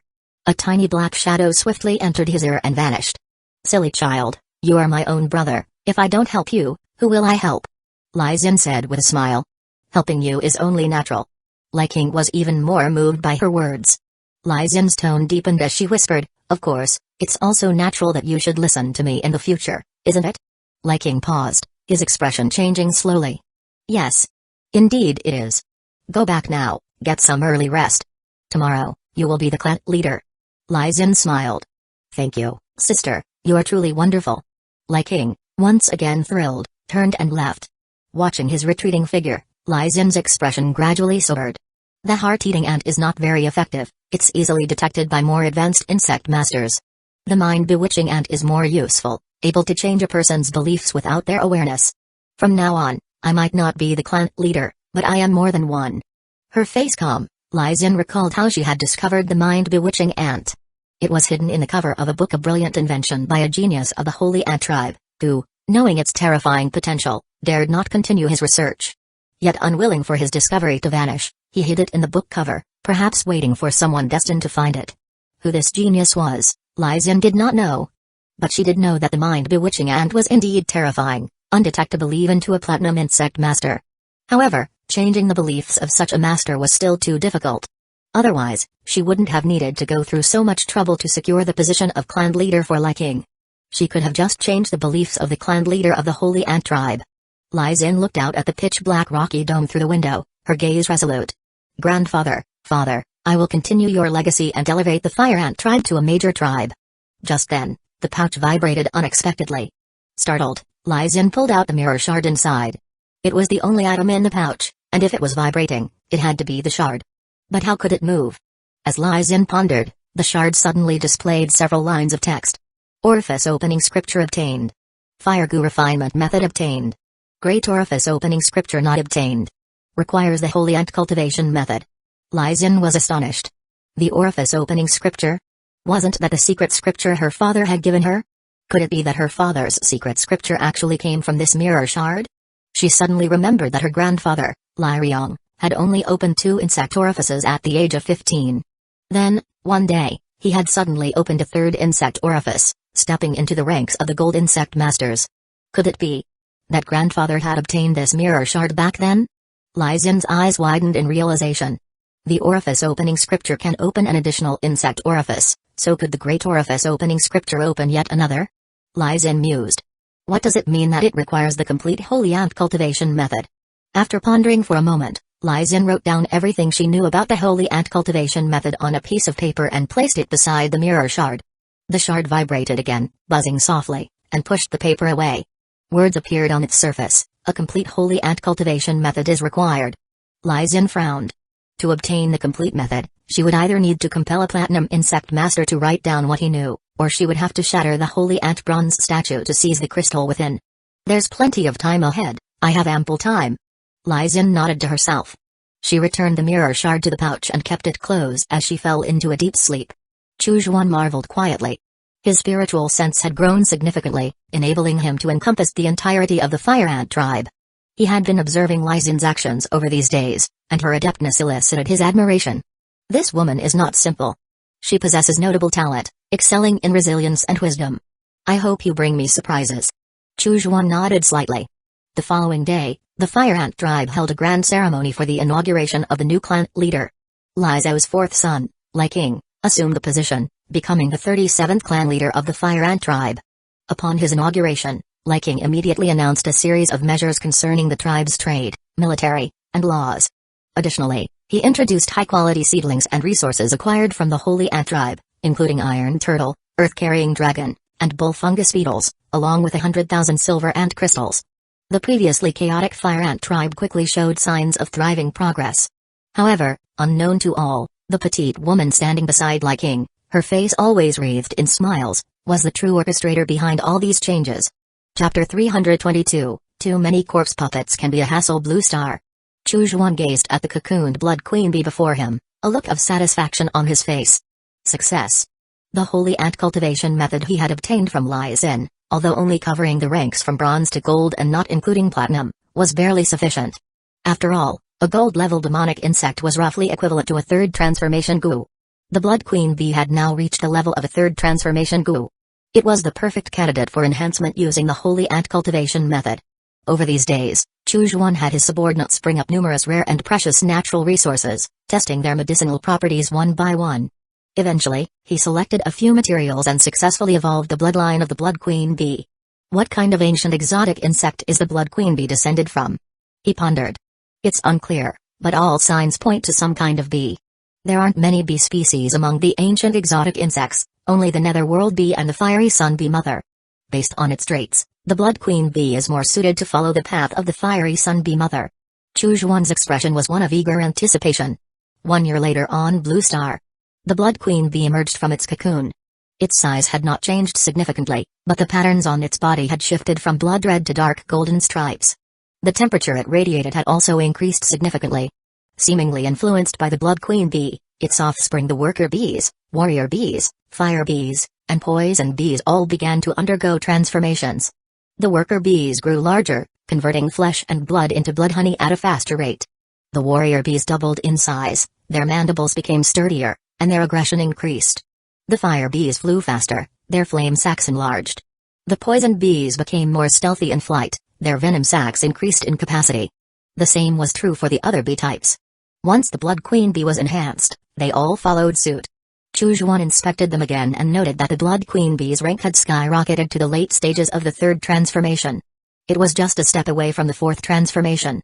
Excellent. Once it becomes a fourth transformation goo, it can even contend with nascent soul cultivators. Chu Xuan nodded repeatedly, his expression filled with contentment. Now, the Fire Ant tribe in the cave world, under Lai Xin's control, was thriving splendidly. To eventually annex the Holy Ant tribe, they needed time to grow and strengthen. This period would definitely be one of laying low and avoiding major conflicts with the outside world. He didn't need to pay them much attention for the time being. With a single step, he returned to the Heavenly Infinite Sect. Greetings, Sect Master. Good afternoon, Sect Master. Greetings, Great Sect Master. Wherever Chu Xuan went, disciples immediately bowed respectfully, their expressions filled with awe. He was very pleased to see that the sect's training grounds and sparring platforms were bustling every day. The disciples were either busy cultivating or engaging in duels. As for those specializing in logistics, alchemists, formation masters, talisman masters, and artifact refiners, they were also fervently dedicated to their crafts, tirelessly producing day and night. Such a thriving scene pleased Chu Xuan immensely. A healthy and proactive sect should be just like this. It would be a disservice to his hard work if they were lazy and slack. Sect Master. Have you come out of seclusion? Wei Ji, accompanied by a few disciples, hurried past and, upon noticing Chu Xuan, quickly approached. Chu Xuan smiled and nodded, just taking a leisurely look around. The disciples train so relentlessly, it gladdens my heart. As an elder, you must remind them to balance hard work with rest, for only then can they enjoy their cultivation. Wei Ji felt embarrassed. Balance hard work with rest? Unless the rule that those who fail in their cultivation are turned into soul spirits or body puppets is abolished, who would dare to take it easy? Though he thought this, Weiji dared not voice it out loud. He nodded repeatedly. Yes, yes, I will remind them. Where are you rushing off to, Elder Wei? Chu Zhuan asked with a smile. Weiji pointed towards the sinister mountain range to the west. I heard that Corpse Valley is overflowing with corpse puppets, and there has been another corpse transformation. I'm heading there to check on it. Also, a few disciples did not meet the cultivation standards again, so I'm taking them along to let them serve the sect in another form. Weiji sighed. When there are too many corpse puppets, some exceptionally violent ones tend to emerge. So having too many corpse puppets can indeed be a nuisance. Chu Zhuan nodded in agreement. Go then. Weiji and his disciples bowed and quickly disappeared into the horizon. Corpse Valley, Ghost Hollow, Worm Den, and Poison Peak. These were the 4 precious sites of the Heavenly Infinite Sect, corresponding respectively to corpse puppets, ghosts, goo insects, and poisons. Chu Zhuan wasn't particularly concerned about these places. Under the supervision of Shang Xingchen, these 4 sites were thoroughly developed. With these sites, the Heavenly Infinite Sect could maintain a virtuous cycle and continuous growth. Shang Xingchen, well done. Chu Zhuan nodded in satisfaction. After a stroll around the sect, he returned to his cave dwelling. Heavenly Infinite Sect's Plaza. A blue streak of light cut across the sky, finally descending onto the plaza. Uyuruasui landed gracefully, followed by numerous Foundation establishment cultivators. These cultivators also landed and looked around in awe. Heavenly Infinite Sect truly has a magnificent atmosphere. Look at that yin qi, how pure it is. My heavens, if I were to cultivate here, my progress would be incredibly fast. Thank you, Elder Liu. Uyuruasui spoke calmly. Zichu, these people are yours to allocate. Ensure they are placed in the fields where they excel the most. Yes. Yuan Zichu replied respectfully. Uyuruasui continued expressionlessly. Once you've completed this task, come to my cave. The path of talisman making is profound and vast. We must discuss it continuously until exhaustion to truly grasp the essence of talismans. Understood. Yuan Zichu smiled and nodded.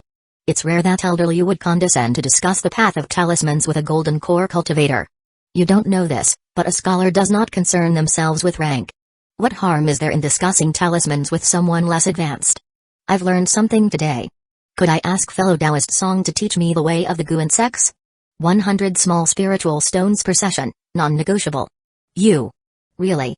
Yuan Zichu called several Foundation establishment cultivators of the Heavenly Infinite Sect over and arranged for paper and pen. Then he waved his hand. Come one by one, register your names. Casually, Yuan Zichu instructed. Name, age, cultivation level, spiritual root quality, spirit body, specialties.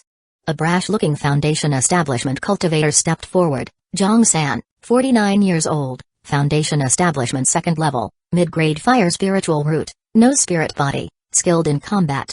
Yuan Zichu waved his hand. Average aptitude, go manage the sex properties. Next.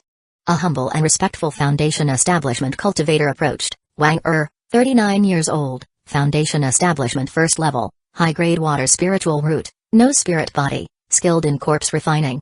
Yuan Zichu nodded. Good, go to Corpse Valley. Next. The Foundation establishment cultivators proceeded in an orderly fashion. An older cultivator with graying temples stepped forward. Song Junji, 60 years old, Foundation establishment 9th level, mid-grade ice spiritual root, water ghost spirit body, skilled in goo insects, corpse refining, ghost nurturing, and adept in combat. Chapter 323, 7th level of the Nascent Soul stage. Yuan Zichu couldn't help but raise an eyebrow. He had some recollection of this man. It seemed he was a Foundation establishment cultivator from Black Dragon Mountain of the former 100 Refinement sect, a capable assistant under He Yang back in the day. It was surprising that he had managed to cultivate to the 9th level of Foundation establishment with a mid-grade spiritual root. It seemed he had stumbled upon quite a few fortunate opportunities. Moreover, he was proficient in so many skills. Not bad, you'll stay by my side. Yuan Zichu nodded slightly. Song Junji nodded repeatedly, delighted. He thought to himself, Old Kion, I've finally made it to the Heavenly Infinite Sect, too bad you died and couldn't see this. With my spiritual roots, it's unlikely I'll break through to the Golden Core in this lifetime. I might as well spend my days here in this great sect. Soon, the batch of Foundation establishment cultivators had all been registered. Yuan Zichu slapped his forehead. Oh right, there's one more very important thing. You newcomers need to remember quite a few rules. But the most important is the sect's new rule. Come with me. Moments later, Yuan Zichu led them to a giant stele in the sect plaza. This stele was engraved with the new rules of the Heavenly Infinite Sect. Take a good look, these are the sect's new rules. We do not harbor the idol at Heavenly Infinite Sect. Yuan Zichu stated calmly. The Foundation establishment cultivators stepped forward one by one. They had thought they were securing a respectable future, only to find rules that made them feel like they had walked into a prison. Song Junji shuddered at these rules, the old fears of being dominated by a ruthless master resurfacing. Did I come to the wrong place? Is this not Heavenly Infinite Sect but Black Dragon Mountain? Or is everywhere just Black Dragon Mountain? Unable to hold back, one cultivator raised his hand. Elder, is it too late to leave now? Yuan Zichu replied with a benign smile, if you want to leave now, you only have two options. The cultivator quickly asked, where? Yuan Zichu's smile widened, turn left for Corpse Valley, turn right for Ghost Hollow. The cultivator paused, to be an overseer. Yuan Zichu's smile became even warmer, to be material. The cultivator recoiled, I'm not going anywhere, the sect is my home, I love my home. Yuan Zichu nodded in satisfaction, anyone else wants to leave? The cultivators shook their heads vigorously, as if their heads were on springs. Yuan Zichu was even more pleased, I see, you all want to contribute to the sect, I'm very pleased. Disciples will soon take you to where you need to go. Always remember the sect's new rules. Song Junji, come with me. The group of Foundation establishment cultivators called out in unison, farewell, Uncle Master Yuan. Following Yuan Zichu, Song Junji couldn't help but ask in a low voice after walking for a while, Uncle Master Yuan, do you remember Elder Yang from Black Dragon Mountain? Yuan Zichu nodded, I remember. It's because you were from Black Dragon Mountain of the 100 Refinement Sect that I decided to give you a chance and keep you by my side. Yuan Zichu explained. Song Junji nodded appreciatively and then asked, what happened to Elder He later? Yuan Zichu sighed lightly, during the battle at Myriad Island Lake, fellow Taoist he was impersonated by a demonic cultivator. The two fought, and ultimately he fell into the lake and disappeared. To this day, there has been no word of him, and it's presumed he perished in that battle. Scratching his head, Song Junji mused, seeing these new rules of the sect, they remind me of the Black Dragon Mountain. Could it be that Elder He isn't dead and has come to Heavenly Infinite Sect? Yuan Zichu's expression remained calm, it's best not to ask questions that shouldn't be asked, for both your sake and mine. Song Junji shivered, understood, thank you for the reminder, Uncle Master Yuan. Yuan Zichu casually said, I will arrange your accommodation. You'll need to settle in by yourself as I must dive into studying the path of talismans with Elder Liu, I can't keep her waiting. Yes, thank you for your support, Uncle Master Yuan. Song Junji responded, nodding repeatedly. Reincarnation Divine Sect. Si Chu Kong received a Divine Sense Jade slip from his subordinate and pressed it to his forehead. After absorbing the information, his brows furrowed deeply. This Chu Zhuan, initially just a minor Foundation establishment cultivator from Heavenly Seal Sect, disappeared along with the destruction of a gate. When he reappeared, he had become an Ascent Soul late-stage cultivator capable of killing Zhaokai. How is this possible? What about his golden core phase? Such a person can't be unknown. Si Chu Kong glared at his subordinate, who shrank back, Holy Son, we couldn't find any more information. A thought flashed in his mind, it's possible this person changed his identity and didn't act under the name Chu Zhuan. Si Chu Kong nodded, very likely. Have someone gather information on golden core cultivators from the same period. If we compare carefully, we will eventually find out what identity he used back then. Yes. I will take my leave. The subordinate hurried off to gather more information. Si Chu Kong tapped on the stone wall thoughtfully, relying solely on this channel isn't enough, I need to find another way to gather information. Mystic Azure Star, 3 years had swiftly passed. Meanwhile, Chu Zhuan had spent an equivalent of 30 years in cultivation on Blue Star. With the aid of a massive amount of Iced Soul, he finally advanced to the 7th level of the Nascent Soul stage. Now a late-stage Nascent Soul cultivator, he was also nearing the 37th level in physical cultivation. Chu Zhuan reached out his hand, and a chillingly cold ice pillar burst from the ground. This was the Ice God Pillar spell he had mastered earlier. Now that he had reached the 7th layer of the Nascent Soul stage, the ice pillars he could summon were significantly larger and sturdier than before. With just one pillar, he could annihilate a mid-stage Nascent Soul cultivator. Explode. Chu Zhuan's tightly clenched fist suddenly opened, and the Ice God Pillar burst apart, transforming into hundreds of thousands of fist-sized ice shards, densely filling every inch of space. Condense. With another fierce grasp, Chu Zhuan's hand pulled the ice shards from all directions, merging them into airtight ice walls surrounding him. Gu, Long, Bao, come and spar. Chu Zhuan released the 3 corpse puppets from the Heavenly Corpse Tower. Over time, Bao had also reached the realm of a Corpse King. Now all 3 of his corpse puppets had become Corpse Kings. Master, I'm coming in. who roared with battle fervor. The three corpses attacked from different directions. Thinking it over, Chujuan decided to also release the dryland earth dragon. He diverted a portion of his spiritual sense to control the dryland earth dragon as it assaulted the fourth ice wall. Boom, boom, boom. The relentless attacks from the three corpses and the dragon kept the ice walls trembling. Ice shards clattered to the ground. Spiritual chi surged wildly from within Chujuan, continuously maintaining the ice walls from being shattered. After a quarter of an hour, signs of breaking finally appeared on the ice walls. Who laughed loudly, "Master, the ice wall is about to break, I'm coming in." Chujuan chuckled softly and exhaled a breath of nascent solescence. Instantly, the ice walls returned to their original state, now even thicker and colder than before. When Hu and Bao threw their punches, not only did they fail to breach the defense, but the rebounding force also sent them flying back a great distance. Looking down, they noticed that their arms were now coated in a thick layer of frost. Chapter 324, Soul Transformation Secret Method. Long, lacking intelligence, continued to mindlessly smash away. However, he was a corpse puppet, and his expertise was not in such brute force tactics. If even Hu and Along could not breach the ice wall's defenses, how could he? This extreme cold ice barrier is truly remarkable. Its defensive capabilities are astounding.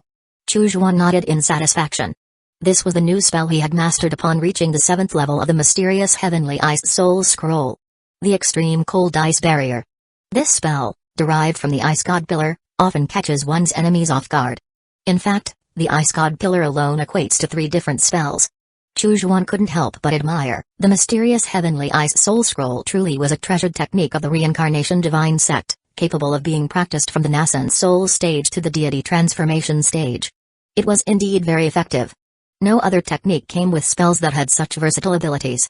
By my calculations, the heaven-shaking divine sect should be sending someone to collect pills and talismans soon. He pondered. A perfect opportunity to update and iterate the formations I have at hand.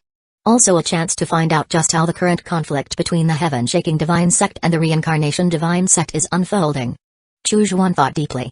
Stepping forward, he returned to the heavenly infinite sect. Indeed, a few days later, a group arrived at Mystic Azure Star. However, they were not from the heaven-shaking divine sect. Exquisite Treasures Alliance? Chujuan frowned as he watched the enormous flying ship on the horizon. He was familiar with this power. The Exquisite Treasures Alliance, originating from Treasure Star, was a 6th-level cultivation sect just like the Reincarnation Divine Sect and Heaven-Shaking Divine Sect. However, the structure of the Exquisite Treasures Alliance was more relaxed, and its members seldom engaged in combat. From top to bottom, the monks of the Exquisite Treasures Alliance enjoyed doing business, a trait seemingly ingrained in their very souls. Moreover, they preferred to appear in the territories of warring factions to peddle treasures. Chaos, for them, was an opportunity to amass great wealth. Many conflicts between powers escalated further because of the presence of the Exquisite Treasures Alliance. Some powers coveted the Exquisite Treasures Alliance, aiming to plunder their caravans. Yet, these attempts invariably failed. A force that dared to trade treasures between warring parties was not one to be underestimated. Indeed, due to the formidable strength of the Exquisite Treasures Alliance, many sects could do nothing against them. The massive flying ship, its surface carved with giant pavilions, was a symbolic emblem of the Exquisite Treasures Alliance. They were especially adept at constructing these star-crossing ships' large cargo capacity, strong defenses, and swift speeds. The Heavenly Infinite Sect had inherited the legacy of the Feather Transformation Heaven Palace and possessed such a flying ship, capable of navigating the stars. However, in terms of size and speed, it was far inferior to this ship. Especially when it came to the range of travel, it could only manage a short journey from Mystic Azure Star to Blood River Star, incapable of venturing deeper into the vast expanse of the cosmos. Master, the Exquisite Treasures Alliance's caravan wishes to conduct trade on Mystic Azure Star. Beijing Kun reported as he quickly approached Chujuan. He presented a token with a gesture of respect. Chujuan glanced down at it. The token was unmistakably that of a nascent soul cultivator from the heaven-shaking divine sect. The other party had not lied. Chujuan's brow furrowed. Originally, he had not intended to allow the Exquisite Treasures Alliance's flying ship to dock at Mystic Azure Star, but with such a claim in hand, he had no choice but to grant permission. After all, he was nominally affiliated with the heaven-shaking divine sect. To stand by and do nothing while heaven-shaking divine sect's cultivators were harmed would tarnish the reputation of the Heavenly Infinite Sect. Allow them to trade. Have them anchor their ship 3,000 miles outside the Heavenly Infinite Sect. Chujuan instructed. Tell the head of the caravan to wait for me in the main hall of the sect. As for the heaven-shaking divine sect's cultivators, see to their injuries. Oh, and also bring Elder Shang to the main hall. I want him there as well. Chu Xuan spoke casually. Dealing with the sharp minds of the Exquisite Treasures Alliance required a similarly sharp mind in return. Understood, I'll go right away. Beijing Khan replied with a nod. Moments later, Chu Xuan, dressed in formal attire, arrived at the Heavenly Infinite Sect's main hall. As soon as he entered, he saw Shang Xingchen engaged in lively conversation with a portly middle-aged man. Upon noticing Chu Xuan's arrival, Shang Xingchen immediately introduced, Master Jin, this is Chu Xuan, the sect master of our Heavenly Infinite Sect. Master Jin, giving Chu Xuan a thorough once-over, clasped his hands and bowed slightly. I am Jin Defu, the head of the Golden Dragon Caravan of the Exquisite Treasures Alliance. It is an honor to meet Sect Master Chu. Chu Xuan smiled and nodded. Ah, Master Jin. Please, have a seat. He took his place at the head of the hall before inquiring, what exactly happened? Could you please explain everything, Master Jin? Jin Defu nodded. Not long ago, our Golden Dragon Caravan was conducting business near Blood River Star and Dawn Star. As we were heading toward Mystic Azure Star, we stumbled upon a severely damaged flying shuttle. Upon approaching to offer assistance, we discovered it belonged to a team of heaven-shaking divine sect cultivators, who were en route to Mystic Azure Star. Seeing that we were already on our way here, I thought it best to bring them along. Jin Defu chuckled. Speaking of which, the last time I came to Mystic Azure, this place was still under the control of Feather Transformation Heaven Palace. Now, the flag has changed, and it has become the Heavenly Infinite Sect. Chu Xuan smiled. Sect forces will always decline, and dynasties are bound to change. Master Jin need not be so surprised. Jin Defu nodded thoughtfully. Indeed, you are right. With a casual wave of his hand, Chu Xuan signaled for tea to be served. Jin Defu took a sip of the steaming tea and nodded slightly. A taste of bitterness with a hint of sweetness, this tea is rare indeed. Chu Xuan smiled. I wonder, Master Jin, what treasures have you brought to my Heavenly Infinite Sect this time? I've heard that the Exquisite Treasures Alliance excels in selling shoes to the barefoot and combs to the bald. He remarked with a grin. Jin Defu laughed heartily. That is but a stereotype of the Exquisite Treasures Alliance in the outside world. True business is always built on mutual consent. With a grand wave of his hand, two lists appeared before both Chu Xuan and Shang Xingchen. Please take a look, gentlemen. Jin Defu continued. This is our merchandise list. Should anything catch your interest, simply let me know. Furthermore, our Golden Dragon Caravan also offers a pre-order service. As long as the client can afford it, there is nothing our Golden Dragon Caravan cannot procure. Chu Xuan scanned the list and immediately noticed something that caught his attention. Shang Xingchen beside him also spotted the same item. The two of them exclaimed in unison, the Soul Transformation Secret Method? The Soul Transformation Realm was a special stage that could only be cultivated after completing the Nascent Soul stage. However, it did not offer any direct increase in strength and required additional resources to practice. The Soul Transformation Secret Method was also exceedingly rare and costly. The sole benefit of cultivating this unique realm was an increased success rate when attempting to break through to the deity transformation stage. For this reason, only top-tier prodigies from major sects typically pursue this path.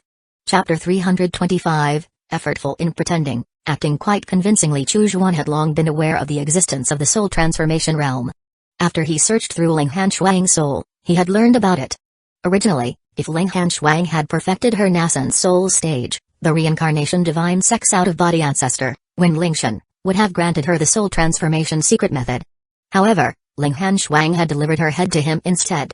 In Chu Xuan's view, the nascent soul stage had always been divided into two realms. The first was the nascent soul realm, the stage where the nascent soul gradually grew stronger. The second was the Soul Transformation realm, the stage where the nascent soul began to transform. This served as a foundation for the eventual condensation of the soul into the primordial spirit.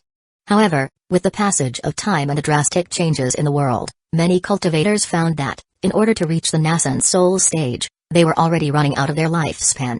How could they afford to expend more resources and lifespan to cultivate an additional realm, just for a slight increase in the success rate of breaking through to the deity transformation stage? To many nascent soul cultivators in the present day, even advancing to the mid or late stages of nascent soul was a far greater concern than attempting to break through to the deity transformation stage. Of course, others might reject the Soul Transformation Secret Method. But Chu Xuan wanted it. For him, a success rate of 99% felt like no success at all. Since cultivating the Soul Transformation realm would increase his chances of breaking through to the deity transformation stage, it was only logical that he should pursue it. He could tell that Shang Xingchen likely shared the same thought. Jin Defu smiled slightly. Indeed, The soul transformation secret method is quite rare. This particular method of mine comes from an ancient cultivation cave in the extraterritorial battlefield. Compared to those from the reincarnation divine sect, the heaven-shaking divine sect, and our exquisite treasures alliance, this ancient method consumes more resources and has some detrimental effects on the heavens, but it's cheap. He raised 3 fingers. It only costs 3,000 great spirit stones. Chu Zhuan cursed inwardly, thinking the price was a highway robbery, but his expression remained calm. I'm not buying, just inquiring. Shang Xingchen nodded in agreement. Same here. Jindafu chuckled and said no more. Aside from the soul transformation secret method, none of the other items caught Chu Zhuan's eye. However, at Shang Xingchen's suggestion, he did purchase some materials for refining corpses, ghosts, puppets, and poisons, spanning from the chi refining stage to the golden core stage. He nearly forgot that, after all, he was still the sect master of a sect. I've been so kind to my disciples, always thinking of them in times like this. They will surely cultivate diligently and repay the sect with their utmost loyalty. Chu Zhuan thought, a sense of satisfaction in his heart. Jindafu clasped his hands and bowed. Esteemed sirs, would it be possible for my Golden Dragon Caravan to set up a temporary Myriad Treasures Pavilion on your sect's plaza? Rest assured. He continued, we will operate only during the day and will withdraw to the ship by night. We will never wander aimlessly around your sect. I, Jindafu, have been in business for many years and understand such basic etiquette. He added with a smile. Chu Zhuan and Shang Xingchen exchanged a glance and both nodded in agreement. Jindafu let out a sigh of relief. That's wonderful. Thank you both, I will take my leave. He quickly stood up, giving a slight bow before turning to leave, his face always bearing a warm and amiable smile. As the saying goes, one does not strike a smiling face. Jindafu was a master at that. Once Jindafu had departed, Chu Zhuan turned to Shang Xingchen. What's your take on this? Shang Xingchen replied calmly, 7 parts are lies, 3 parts are truth. As for which is true and which is false, I can't tell yet. Chu Zhuan nodded slightly. The sudden appearance of Jindafu's Golden Dragon Caravan on Mystic Azure Star raised suspicions. As a seasoned individual, it was only natural to speculate on the motives behind each of their movements. Before Chu Zhuan could speak, Shang Xingchen added, rest assured, Sect Master. I will keep an eye on Jindafu. Chu Zhuan nodded with satisfaction. That's good. Let's go. It's time to meet that fellow Taoist Zhang Hua. Moments later, the two arrived at a side hall and met Zhang Hua from the heaven-shaking divine sect. His wounds had been treated, and he was now sitting cross-legged to recuperate. Upon seeing Chu Zhuan and Shang Xingchen, he immediately rose to his feet. Chu Zhuan waved his hand. Fellow Taoist Zhang, there's no need for such formalities. Tell us what happened.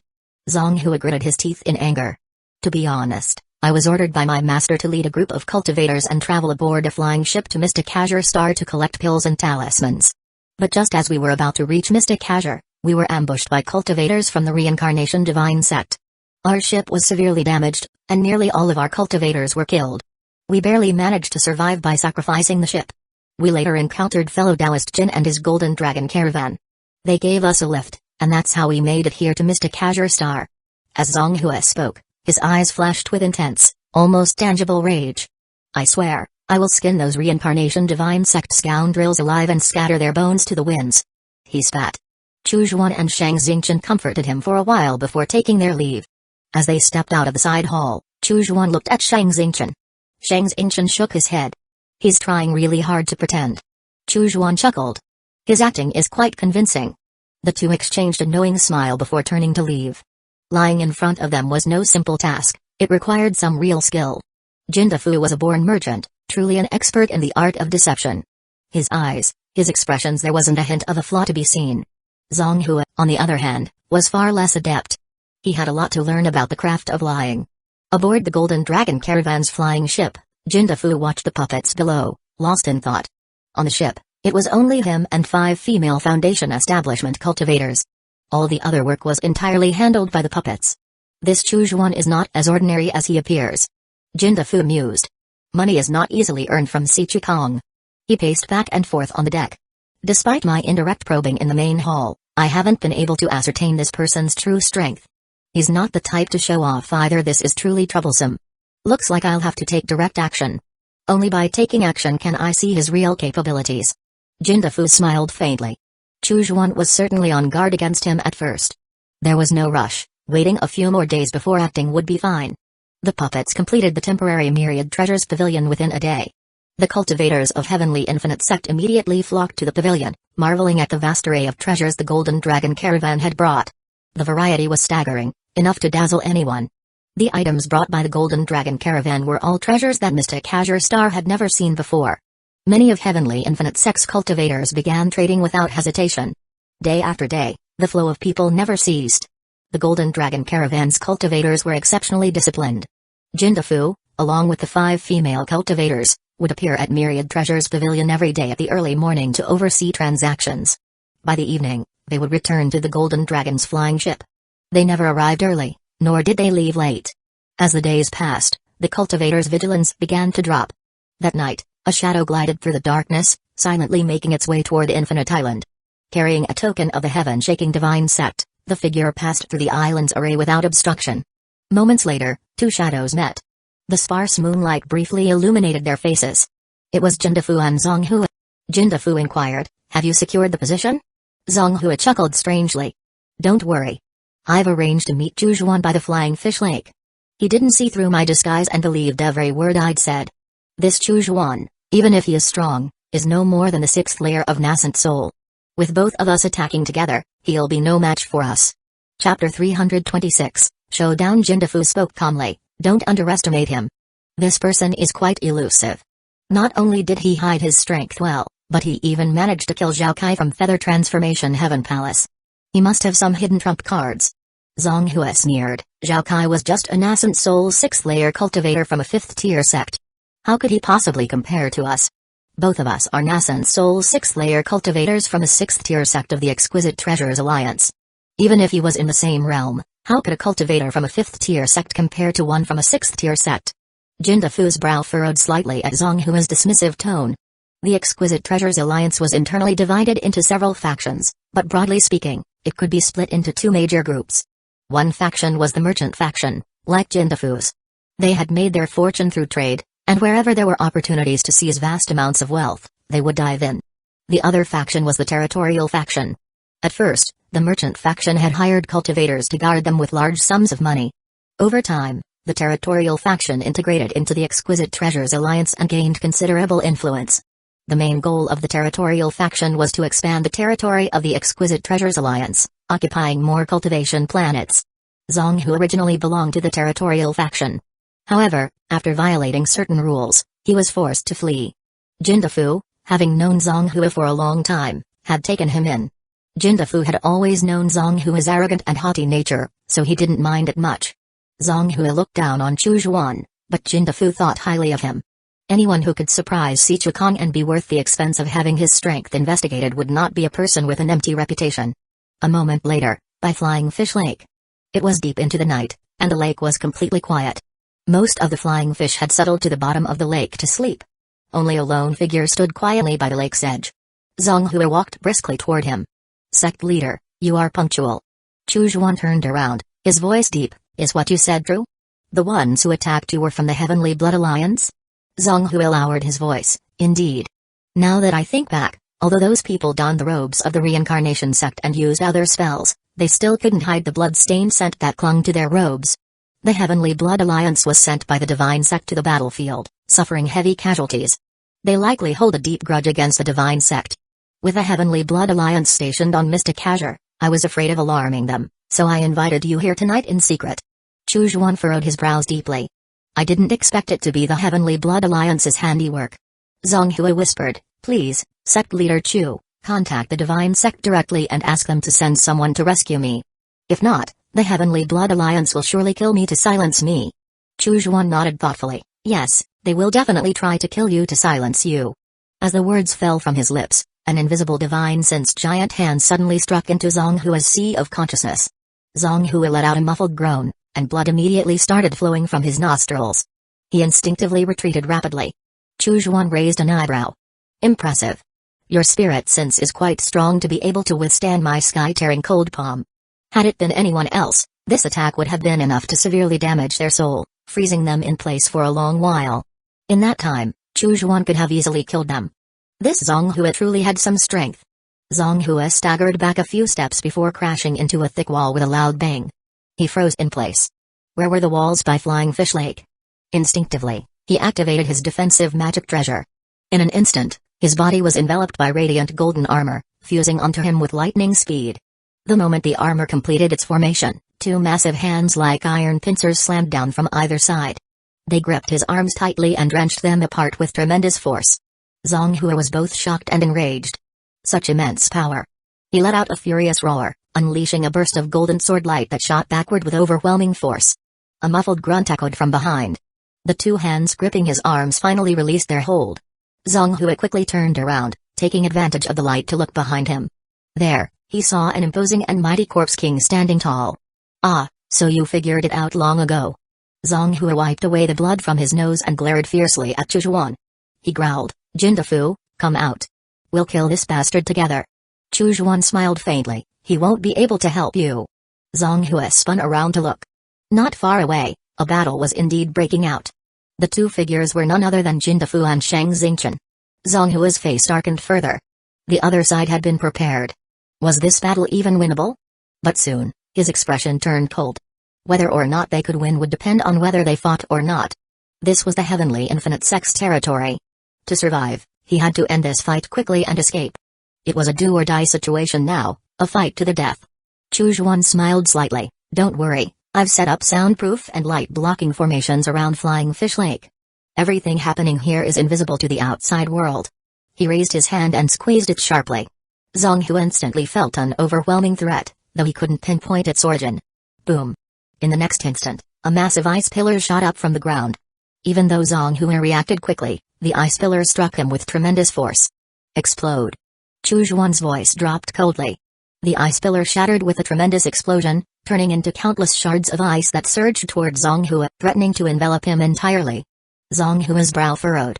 He had traveled far and wide, encountering many techniques from the Wheel of Reincarnation and the Shocking Heaven sect, so he instantly recognized the technique, Mysterious Heavenly Ice Soul Scroll. Where had Chujuan learned this technique? However, in the critical moment of the fight, Zonghua had no time to think further. He immediately drew out a flaming fan, its flames roaring with intensity. He swung the fan with great force. The blazing flames shot out, swiftly melting the ice shards around him. The steam billowed up. But to Zonghua's surprise, the flames only melted a few yards worth of ice shards around him. The farther ice shards remained frozen solid, showing no signs of melting at all. So cold. Zonghua looked around, his face turning grim as he saw that the entire area around Flying Fish Lake was shrouded in an unnatural chill. The lake's surface had already started to freeze over. When had this much coldness spread? There was no doubt about it, his opponent had quietly activated another magic treasure. Zonghua had guessed correctly. Just out of his view, the Yin Frost bottle was releasing a heavy, sinister cold mist, filling the area with a bitterly cold aura. Within this range, all ice-based techniques and magic treasures would be enhanced. Damn it. Zonghua cursed inwardly and immediately threw out two nascent soul-level talismans, Sunfire talismans. Sunfire was the fire of the sun, symbolizing intensity, heat, and explosion. It was the perfect choice to clear away the ice shards surrounding him.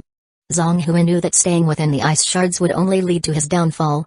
He had to break free if he wanted any chance of turning the tide. Boom, boom, boom. The Sunfire talismans exploded with violent flames, filling the air with a sea of fire. The ice shards were rapidly melted, creating a narrow path. Zonghua didn't hesitate. He stepped lightly into the air and immediately consumed his nascent soul essence, activating his teleportation technique to disappear in a flash.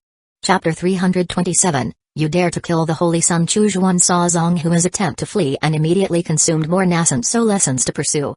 At the same time, he made a subtle gesture with his mind. Two icy sun crossbows immediately began to charge up with energy. Zonghua, grinning inwardly, thought, just as I expected. Now we're going to fight at close range. With a fierce growl, his blood essence surged, and his muscles bulged as unimaginable strength roared within him, like a raging dragon. His right hand, which had been concealed in his sleeve, coiled tightly, gathering force for the strike. The moment Chujuan entered his range, Zonghua's fist shot forward with a violent burst. Spirit's layer hand. He slammed his palm forward. Even the air itself seemed to buckle under the tremendous pressure, creaking loudly. Chujuan chuckled lightly, not running, but coming at me instead. He raised an eyebrow, his expression amused. Seems like you have confidence in your physical strength. Funny. He continued. So do I. In an instant, his right fist shot up, muscles swelling with power as his veins bulged like dragons. His entire body seemed to crackle with energy as he unleashed a mighty blow. Great extinguishing thunder fist. The two forces collided with a tremendous explosion. The sound of cracking echoed through the night. Zhang Hua's right arm shattered like fragile tofu under the immense force. The spiritual power from the punch continued to surge, slamming into his shoulder with catastrophic impact. Boom! His shoulder exploded in a shower of blood, bones, and flesh. Before Zhang Hua could even register the pain, two beams of chilling light shot from the icy sun crossbows, piercing into his chest. He let out a blood-curdling scream, plummeting toward the lake's surface. But before he could crash into the water, a shadow appeared and caught him in midair. The shadow quickly consumed the dismembered limbs and fragments of his body as it hovered above. The faint light of the moon illuminated a grotesque yet satisfied smile. It was Bao. He held Zhang Hua by the neck, dragging him in front of Chujuan. At that moment, Zhang Hua's gaze was filled with fear, as if looking upon a demon from hell. This man was terrifying. Not only was his chi cultivation realm above his own, but his body cultivation was also far superior. And the worst part? He cultivated both chi and body at the same time and was equally strong in both fields. Zhang Hua cursed inwardly, I've never encountered someone who's equally strong in both chi and body cultivation. If I'd known this, I would never have accepted this mission. Chujuan casually tossed Zhang Hua into Blue Star, instructing Bao to guard him. Turning his attention to the ongoing battle between Shang Xingqian and Jindafu, he saw that Shang Xingqian had clearly hidden his true strength. He was suppressing Jindafu throughout the fight. It seemed that, even without Chujuan's intervention, it was only a matter of time before Jindafu would be captured. Once Chujuan finished his battle, both Shang Xingqian and Jindafu took note. They were both visibly shocked. Shang Xingqian was surprised at how many diverse methods Chujuan had at his disposal. Jindafu, on the other hand, was more observant. He immediately noticed the chilling aura that had pervaded the flying fish lake. Yin Frost Bottle. It's the Yin Frost Bottle. Jindafu realized. He had a deep memory of this item, because it was Ling Hanshuang who had asked him to purchase the precious magic treasure. At that moment, everything clicked for him. No wonder Si Chu Kong had told him that Chujuan had never experienced the Golden Core stage. This person must have assumed a false identity when going to the extraterritorial battlefield, and it was there that he killed Ling Hanshuang. The entire picture came together in Jindafu's mind. I need to immediately report this to Si Chu Kong. With a furious shout, he threw out a puppet. This puppet was far larger than the previous one, its height easily surpassed Tu Zhang. Shang Xingqian's eyes sharpened. He struck out, his massive ghostly hand wielding a giant sword to strike. However, all he managed was a shallow dent on the puppet's surface. The blade didn't even break through its defense. To his surprise, within the blink of an eye, the dent had already healed. Shang Xingqian's expression stiffened. This is the giant rock puppet. No wonder Jindafu dared to make a move, he had brought this treasure with him. The giant rock puppet was one of Exquisite Treasures Alliance's most renowned creations. It was a giant, with almost impenetrable defenses. Due to the special materials used in its construction, it was especially resistant to spiritual chi-based attacks. Even deity transformation cultivators struggled against it. It wasn't that it couldn't be destroyed, but it was incredibly difficult to deal with. The only type of cultivator who could deal with the giant rock puppet effectively was a body cultivator. If hundreds of these giant puppets appeared at once, they would easily be able to crush a fifth-tier cultivation sect. Taking advantage of the moment when Shang Xingqian was occupied by the giant rock puppet, Jindafu immediately consumed nascent soul essence to escape. He also pulled out a sound transmission jade, hoping to send a message while he still had the chance. Seeing this action, Chujuan raised an eyebrow. He figured that Jindafu must have realized something, which was why he was so eager to send the message without hesitation. Stop him! Chujuan commanded decisively. Without hesitation, Chujuan activated his instantaneous movement. Having absorbed the heavenly Tao Golden Lotus, his nascent soul allowed him to cover distances far beyond that of cultivators of the same level. In the blink of an eye, he closed the gap, appearing less than 20 zhang from Jindafu. Jindafu's eyes nearly bulged out in frustration. So fast. He was unable to send the message in time. Chujuan, you dare to kill the holy son of the reincarnation divine sect, this news will bring about great calamity for you. Jindafu yelled in desperation. Spare me, and I will swear a heart demon oath to never reveal this to anyone. Shang Xingqian, hearing this, raised an eyebrow. Chujuan sneered. This person is just stalling for time. Die. Chujuan declared, his hand snapping into a fist. Jindafu thought the ice god pillar would appear again and immediately summoned a massive shield to block underneath him. However, the ice god pillar did not materialize. Instead, a pitch-black chain shot out of the night, its speed almost impossible to track. Jindafu felt a sudden, agonizing pain as both his body and soul were lashed by the chain. It was a sensation of intense agony, as though his very essence was being torn apart. Ah! He screamed in pain as his body was flung toward the lake below. Chu Juan watched as Jindafu plummeted toward the lake but made no move to pursue. Instead, he shot forward into the dark night. He had noticed that although the evil soul chain had struck Jindafu, it had not absorbed any blood. Thump! Jindafu crashed onto the lake's surface. But upon landing, he transformed into a puppet that vaguely resembled him. The puppet was already riddled with countless tiny wounds, clearly rendered unusable. The real Jindafu had escaped into the night. However, Chu Juan was relentless. In the blink of an eye, he was already on Jindafu's heels. Seeing Chu Juan close the distance, Jindafu's heart sank, and terror gripped him. His soul felt as though it had been frozen by fear. "You found out!" he screamed in desperation. There was no time to waste. Without hesitation, he began tossing out puppets from his storage ring: human puppets, wolf puppets, bird puppets. He even threw out self-destructive puppets, mining puppets, farming puppets, and others, hoping to stall Chu Juan for even a moment. Jindafu even considered throwing out the 5 female cultivators from the ship, hoping to use them as distractions. But he had grossly underestimated Chu Juan's strength. Without even attempting to defend himself, Chu Juan barreled through the incoming puppets. The moment they collided with him, they shattered into pieces whether they were made of steel, wood, or stone. "Got you!" Chu Juan sneered. His hand shot out, grabbing the evil soul chain, which lashed forward like a black serpent, wrapping tightly around Jindafu's body. With a swift motion, Chu Juan moved in and slammed a soul-binding seal onto Jindafu's forehead. This seal was specifically designed to restrict an nascent soul's powers, preventing even the possibility of self-detonation. With this, Jindafu was rendered completely helpless. Chapter 328, Three-Phase Soul Transformation Secret Technique. As Shang Xingchen flew closer to Chu Juan, he smiled and said, "Sect Master, your strength is indeed unfathomable. You easily defeated Zonghua, and now you have captured Jindafu alive." Chu Juan chuckled, "Elder Shang, you two remain hidden beneath the surface. That massive puppet, didn't you easily subdue it?" He had long noticed that Shang Xingchen had already tamed the giant rock puppet. It now obediently followed him, though it was unclear what secret methods he had employed. However, once they returned, Shang Xingchen would undoubtedly need to refine it further before it could truly be his. Before Shang Xingchen could respond, Chu Juan continued, "Since Elder Shang has acquired this puppet, I shall take the soul transformation secret technique."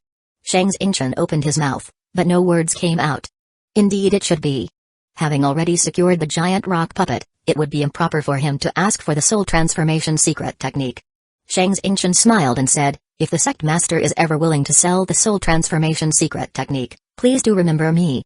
Chu Juan waved his hand, "Rest assured, I will remember to make a profit from you." Shang Xingchen was momentarily stunned, then burst into laughter. "The sect master truly is straightforward." Chu Juan nodded, "Indeed, I've never lied in my life.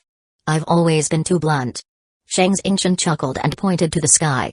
"Every airship of the Exquisite Treasures Alliance has a positioning array.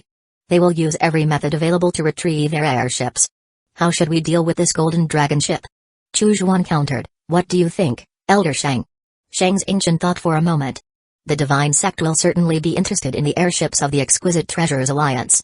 However, if word of this gets out, the Exquisite Treasures Alliance will undoubtedly hold a grudge against our Heavenly Infinite Sect. I think we should treat it as though Jindafu has simply vanished. As long as he doesn't die on Mystic Azure Star, it will have nothing to do with us." Chu Juan nodded, "That works perfectly." "Sect Master, do you have a plan?" Shang Xingchen asked in confusion. Chu Juan replied, "I do." Shang Xingchen didn't ask further. He cupped his hands and said, "I take my leave, Sect Master." After speaking, he turned and left, taking the giant rock puppet with him. Chu Juan waved his hand, summoning the corpse puppets to clean up the battlefield. Then he made his way to the Golden Dragon airship. On the airship, there were only 5 female cultivators at the Foundation establishment stage. These 5 women were of varying builds, some delicate, others plump, each with their own charm. However, despite their Foundation establishment cultivation, they were utterly powerless. The reason was simple: they were mere concubines kept by Jindafu. Since leaving behind any evidence for the Exquisite Treasures Alliance was unacceptable, these women could not be spared. Without hesitation, Chu Juan cast them into the Heavenly Corpse Tower. The Golden Dragon ship is quite large. I wonder if it will fit through the mirror. Chu Juan estimated the size of the airship, realizing it was at least 10 jong long and 3 jong wide. Given the vast size of the ship and the smallness of the mirror, would it fit? He gave it a try, focusing his mind. Aha! It worked, it truly fit. Though the mirror appeared small, it could adjust its size based on the objects placed within it. Once the golden dragon ship was fully inside, Chu Xuan suddenly felt a wave of dizziness. He almost lost his balance and fell from the sky. He hurriedly inspected himself. To his astonishment, his spiritual chi had been drained. Many of the great spirit stones and medium spiritual stones in his storage bag had also been absorbed. Even a third of his nascent soul essence had been depleted. So that's how it is. Chu Xuan muttered to himself. The numerous formations engraved on the golden dragon ship, combined with the expensive and heavy materials used to craft the ship, must be the cause. It's precisely because of this that moving the golden dragon ship through the mirror to throw it onto Blue Star consumed so much of my spiritual chi. It even depleted my spirit stones and nascent soul essence.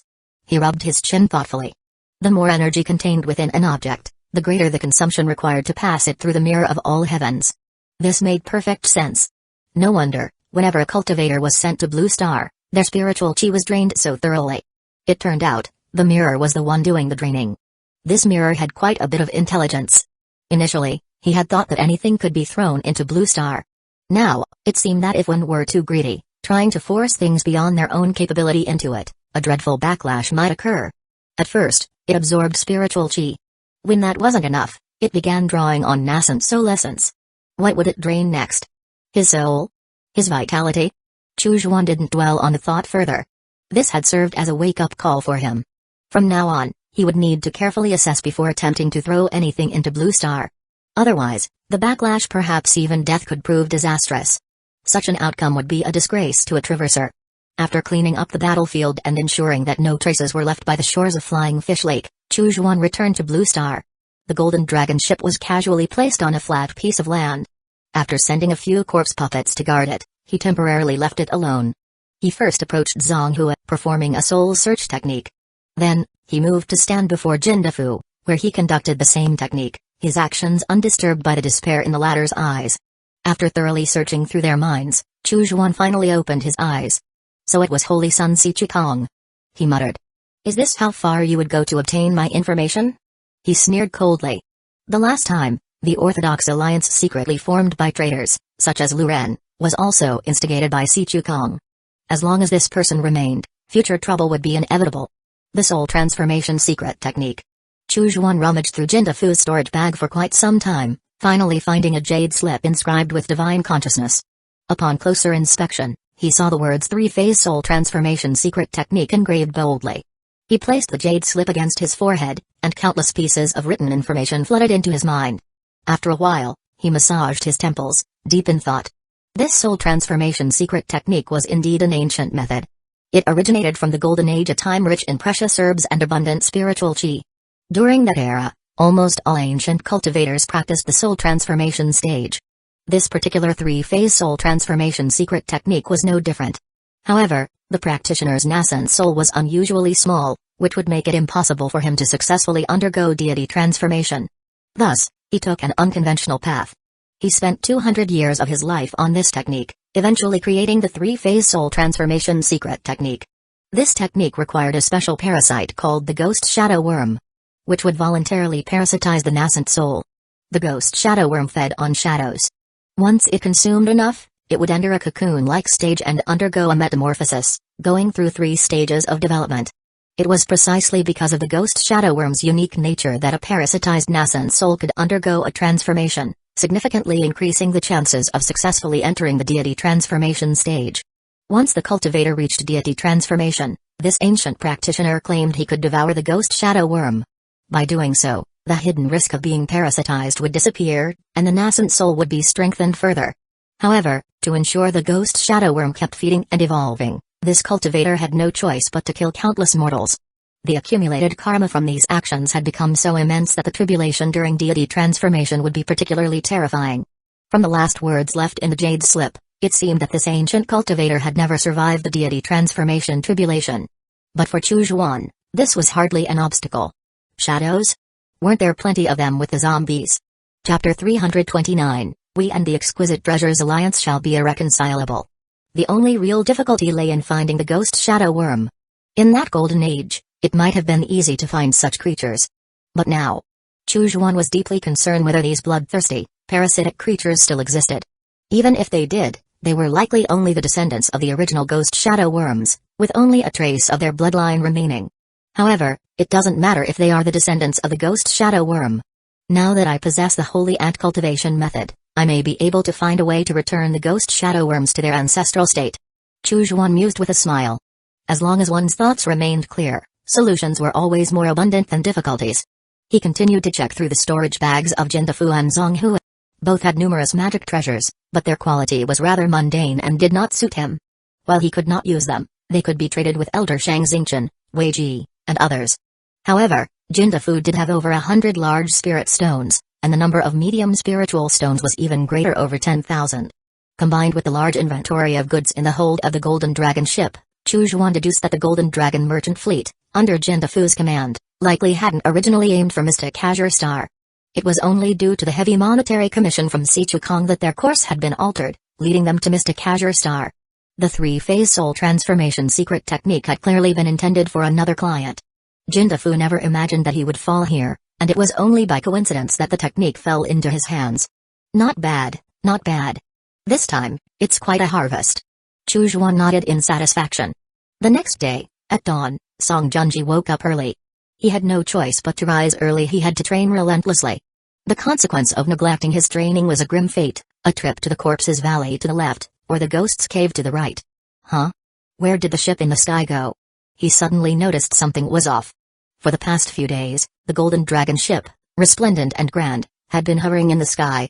The disciples of the Heavenly Infinite Sect had grown used to its presence.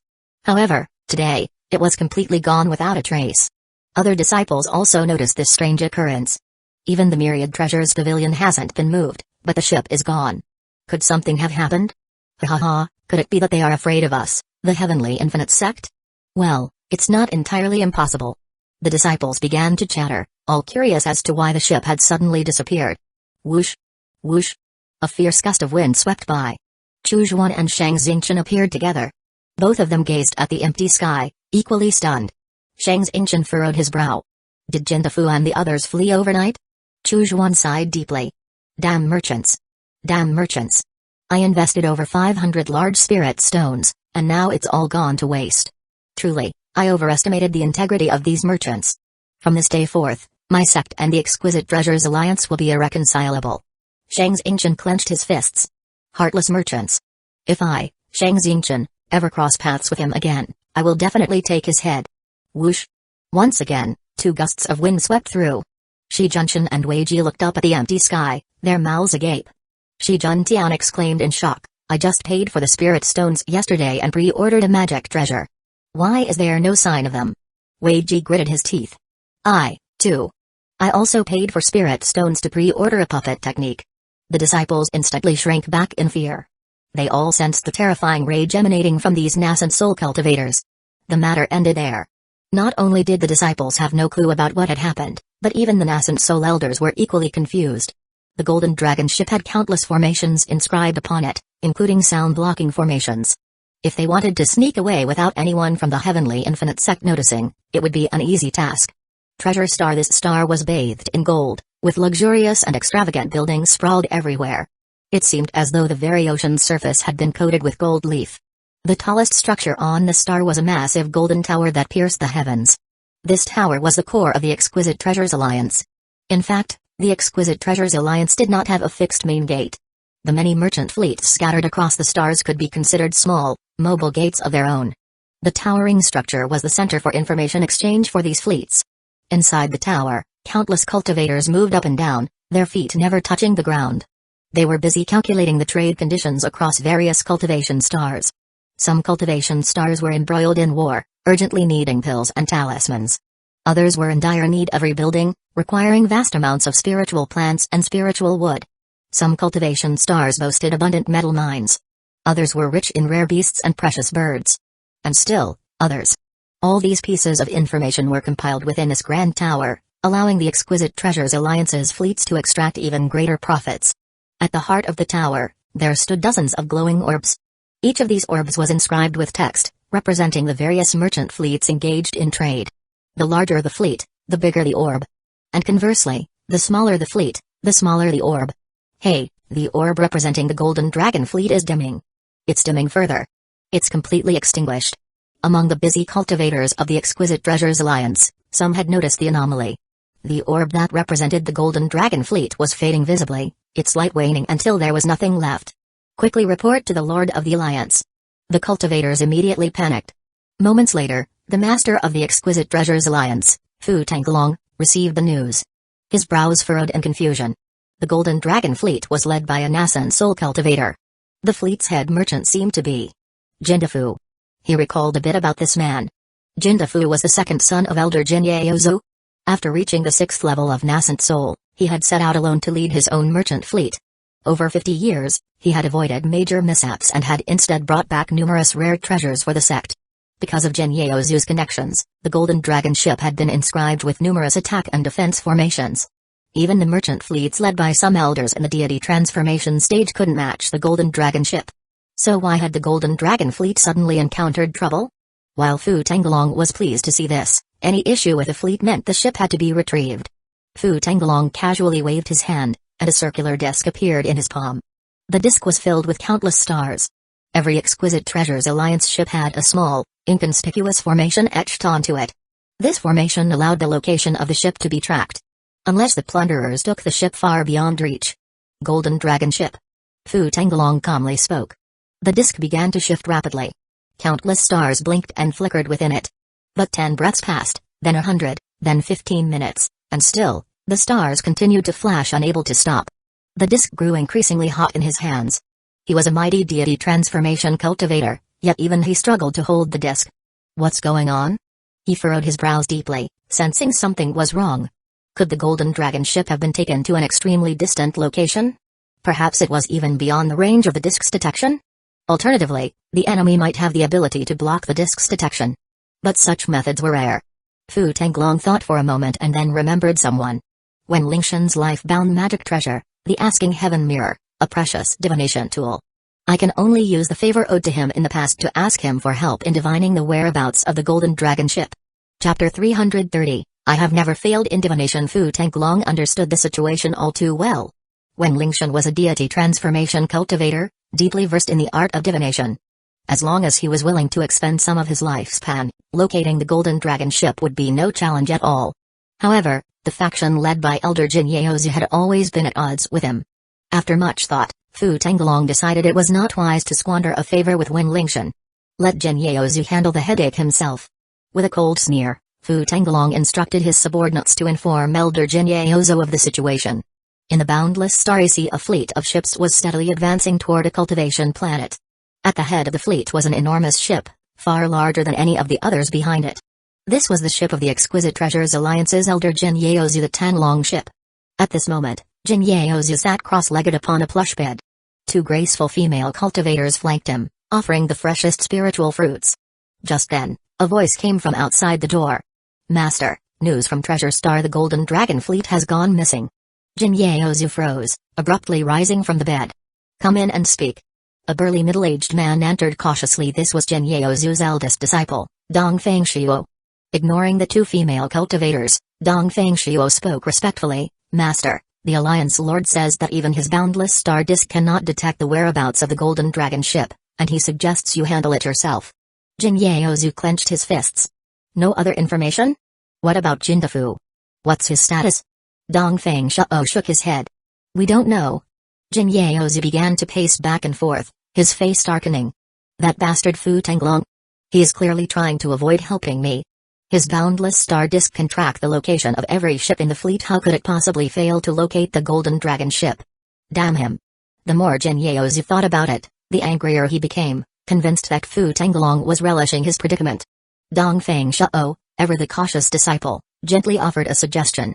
Master, since you share a bloodline with Jindafu, perhaps you can track him through your blood connection. Jinyaozu suddenly slapped his forehead. That's right. Damn Fu Tanglong. He's made me lose my wits. Dong Fangxiu lowered his head, silent. He had long since grown accustomed to his master's frequent lapses in clarity, especially when his emotions ran high. The more agitated Jinyaozu became, the more disoriented he seemed. But there was no helping it. This was just how his master was. Jinyaozu immediately squeezed out a drop of his essence blood, forming a hand seal to activate his secret method. The blood swelled up unexpectedly, transforming into a massive blood screen. If all went as expected, this blood screen would reveal the location of Jindafu. He had used this method before to search for his lost 16th son and found him with ease. However, this time, the blood screen didn't aid him. The blood screen remained a foggy red, showing nothing at all. Jinyaozu refused to believe it. He immediately forced out 3 more drops of essence blood, infusing them into the screen. The blood screen grew brighter and more vivid, yet still, there was nothing. Jinyaozu was dumbfounded.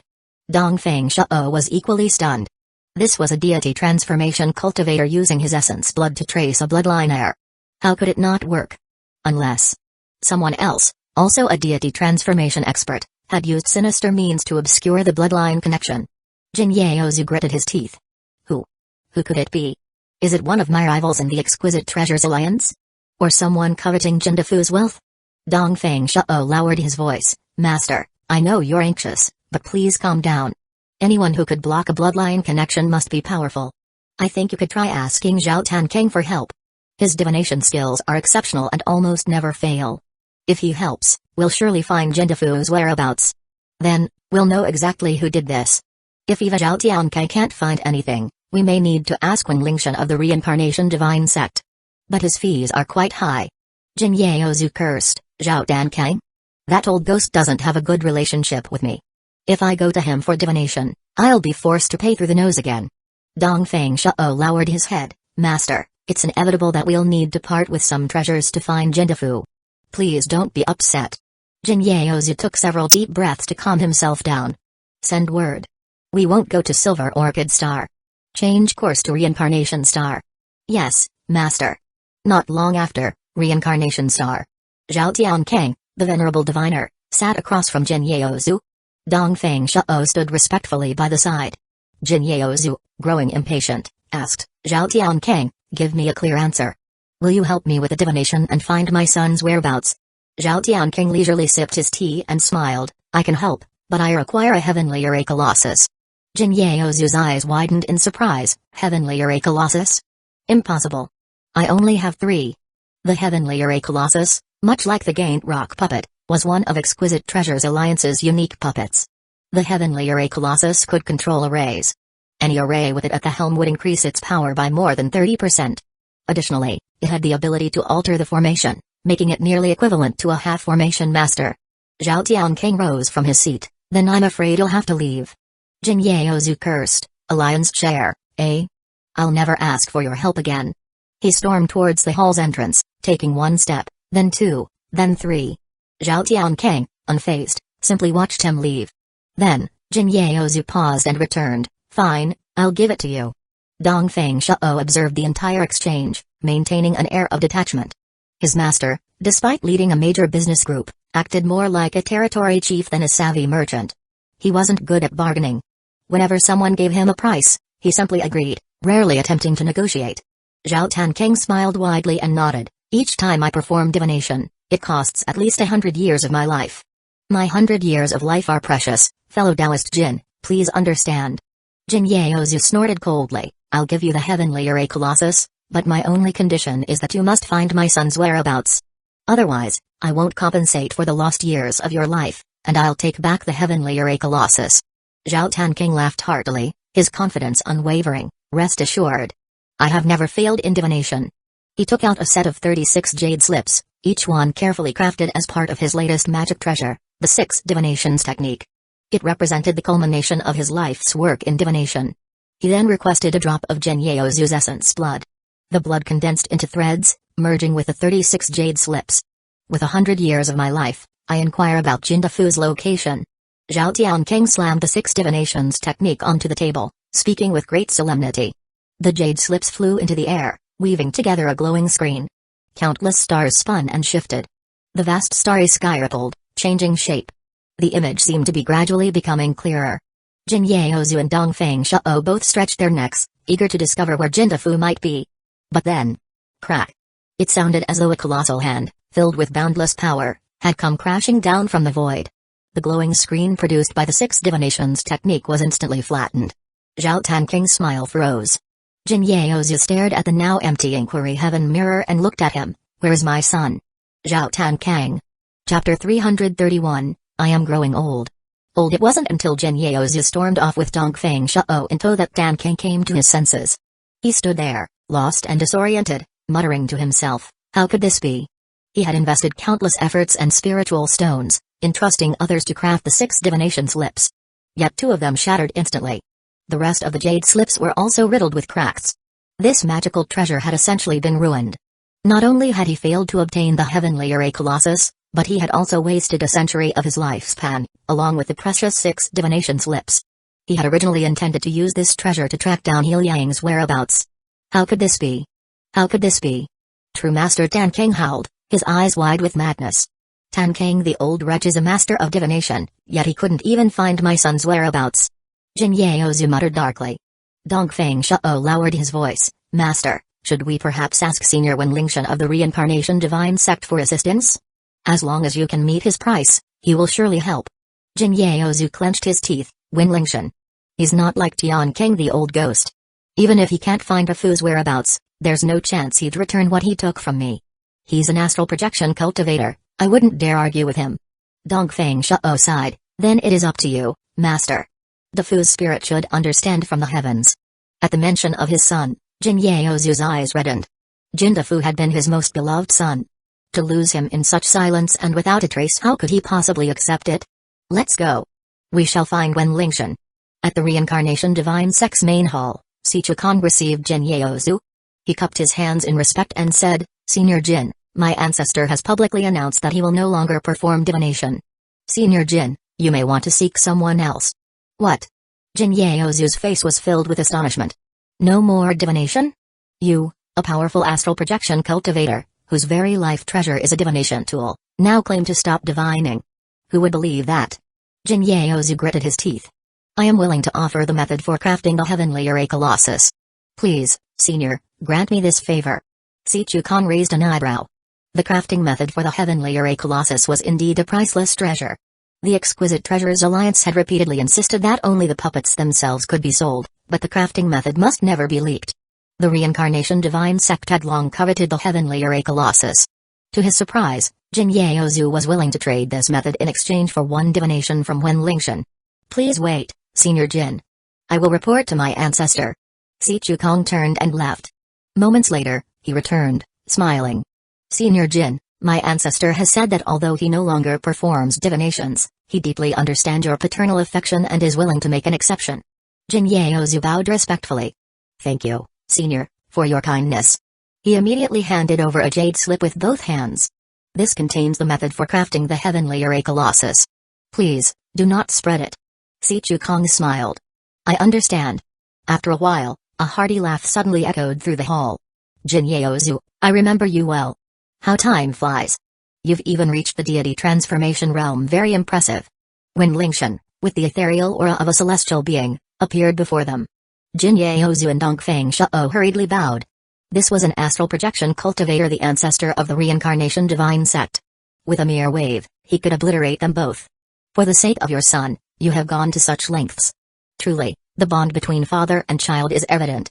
I have always favored those who are deeply devoted in love. Enough, enough. I shall make an exception and help you this once. With a wave of his hand, Wen Lingshan summoned the Inquiry Heaven Mirror. The surface of the mirror reflected the boundless starry sky, with countless stars rising and falling in an endless cycle. Dongfang Shao, after just a glance, felt as if he too were sinking into the mirror, floating and sinking among the stars. Jin Yaozu quickly grabbed Dongfang Shao, hissing, this is a divination treasure, infused with immense fate. You are but a nascent soul cultivator, your cultivation too weak, do not gaze upon it any longer. Dongfang Shao hastily averted his eyes, his heart filled with fear. Wen Lingshan spoke calmly, your blood. Without hesitation, Jin Yaozu forced out a drop of his essence blood.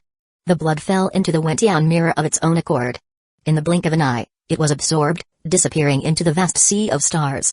With my 100 years of lifespan, I seek the whereabouts of Jin Dafu. Wen Lingshan let out a low growl and slammed his palm onto the Inquiry Heaven mirror. The mirror's surface immediately rippled with violet waves, as though a furious ocean raged beneath a storm. Within the storm, the shape of stars slowly began to emerge. Jin Yaozu's face brightened. Indeed, the divination of an astral projection cultivator was far more reliable than that of a deity transformation cultivator. After all, Zhao Tiankang had not seen a single image during his divination. However, when Lingshan's expression gradually darkened, the stars reflected in the mirror were increasingly unfamiliar, some even beyond his experience. What troubled him further was that the image had not yet stopped. It continued to move forward, unceasing. Finally, the mirror began to turn violently. The entire mirror trembled with intensity. Crack.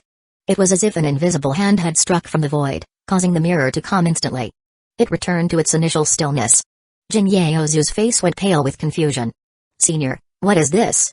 When Lingshan's face was ashen, and after a long pause, he spoke in a cold voice, "I cannot find him." Jin Yaozu and Dongfeng Shao gaped in shock. An astral projection cultivator couldn't find him? How could that be? Jin Yaozu couldn't contain himself. "Senior, you accepted my heavenly Ray Colossus crafting method. You can't possibly betray your conscience." When Lingshan's veins bulged, his voice like a thunderclap. "I, the ancestor of the reincarnation divine sect, would not casually deceive you. Your son, Jindafu, is simply beyond my reach. My lifespan cannot be wasted in vain. Sichu, see them out." With a sweep of his sleeve, when Lingshan summoned a gust of wind so powerful it swept Jin Yaozu and Dongfeng Shao from the hall, tossing them out of the sect. Sichu Kong sighed bitterly, offering a wry smile. "I suspect your son may have been taken control of by an astral projection cultivator. After all, few can escape the divination methods of our ancestor." Astral projection cultivator? Jin Yaozu racked his brain, unable to fathom how his son, Jindafu, could possibly provoke such a powerful figure. Impossible. "I must confront Senior and discuss this." "Leave." A furious shout echoed from within the hall. The air rippled like the roar of an ancient beast. Jin Yaozu's body broke out in cold sweat, while Dongfeng Shao trembled so violently he nearly fell to his knees. "Let's go. Let's go." Jin Yaozu, disheartened, realized he had lost composure. For the deity transformation cultivator to offend an astral projection cultivator when Lingshan had not killed him, all because of the precious gift he had offered. Sichu Kong was about to return to the hall when another roar rang out. "You get out too." Sichu Kong, with a bitter smile, turned to leave. When Lingshan gazed at the now still inquiry heaven mirror, his expression one of deep frustration. For the first time, he felt his divination skills were worthless. "I thought that after all these years, my divination would have improved. But it seems I've only regressed. I am growing old. Old." His face fell, and he walked into the darkness of the hall, his shoulders slumping with a sense of melancholy. Chapter 332, Slay the Scoundrel. Chujuan had no knowledge of the events that transpired between Gold Dragon ancestor, Zhao Xian, and Wen Lingshan. He was also unaware that his seemingly innocent actions had inadvertently shattered the Dao hearts of Zhao Xian and Wen Lingshan. At present, his attention was entirely focused on the cave world, and more specifically, on Aizen. It had now been 31 years since the cave world began, and Aizen had just turned 60 years old. Over the past few years, Chujuan's spiritual sense had undergone significant refinement, and his range had expanded greatly. He could now easily perceive most of the Fire Ant tribe, with clarity and precision. As a result, he could closely monitor Aizen's every move. In broad terms, Aizen was leveraging the identity of King to gain support from the fifth elder of the Holy Ant tribe. Various resources were continuously funneled into the Fire Ant tribe. After all, King was the grandson of the fifth elder's granddaughter, making him a favored great-grandson. This connection alone had enabled the Fire Ant tribe to acquire far more resources than neighboring tribes like the Flying Sky Ant tribe and the Corrosive Ant tribe, much to their envy. With these resources in hand, everything became easier. On the micro level, things were even more intricate, and this was Aizen's area of expertise. Numerous strategies were proposed by her and officially decreed through the mouth of King. These measures covered all aspects of the tribe's operation. Some of them were universally beneficial, drawing support from both the upper and lower ranks of the tribe, while others directly harm the interests of certain individuals. Take the issue of resource management, for example. Previously, the insect masters had never been involved in production and had always been supported by the tribe. Over time, they had become disconnected from the lower-ranked members, indulging in luxury while the common folk struggled. This led to ridicule, with some even joking that they lived as though they were untouched by hardship. To ensure the tribe's prosperity, it was necessary to allocate more land to the lower-ranking members, allowing them to cultivate it, raise magical insects, and have room for upward mobility. However, land had to be taken from the families of the insect masters. Would this not directly infringe upon their interests? Lai Yong, Lai Zhao, and the past patriarchs were not blind to such conflicts, but they had no power to change them. However, Aizen had the ability to act, for the current patriarch, King, was supported by the fifth elder of the Holy Ant tribe. No matter how powerful the families of the Fire Ant tribe were, They dared not defy the Holy Ant tribe. They could only swallow their grievances in silence. In the span of 30 years, the Fire Ant tribe had grown considerably. One could roughly estimate a tribe's strength by the number of insect masters who had undergone specific stages of training over a certain period. One could roughly estimate that the overall strength of the Fire Ant tribe had expanded at least threefold over the past 31 years. This was the remarkable achievement of Aizen in those 30 years. At this moment, Aizen sat by the pool, leisurely fishing. Beside her was a plate of fruit that resembled grapes. She appeared quite relaxed.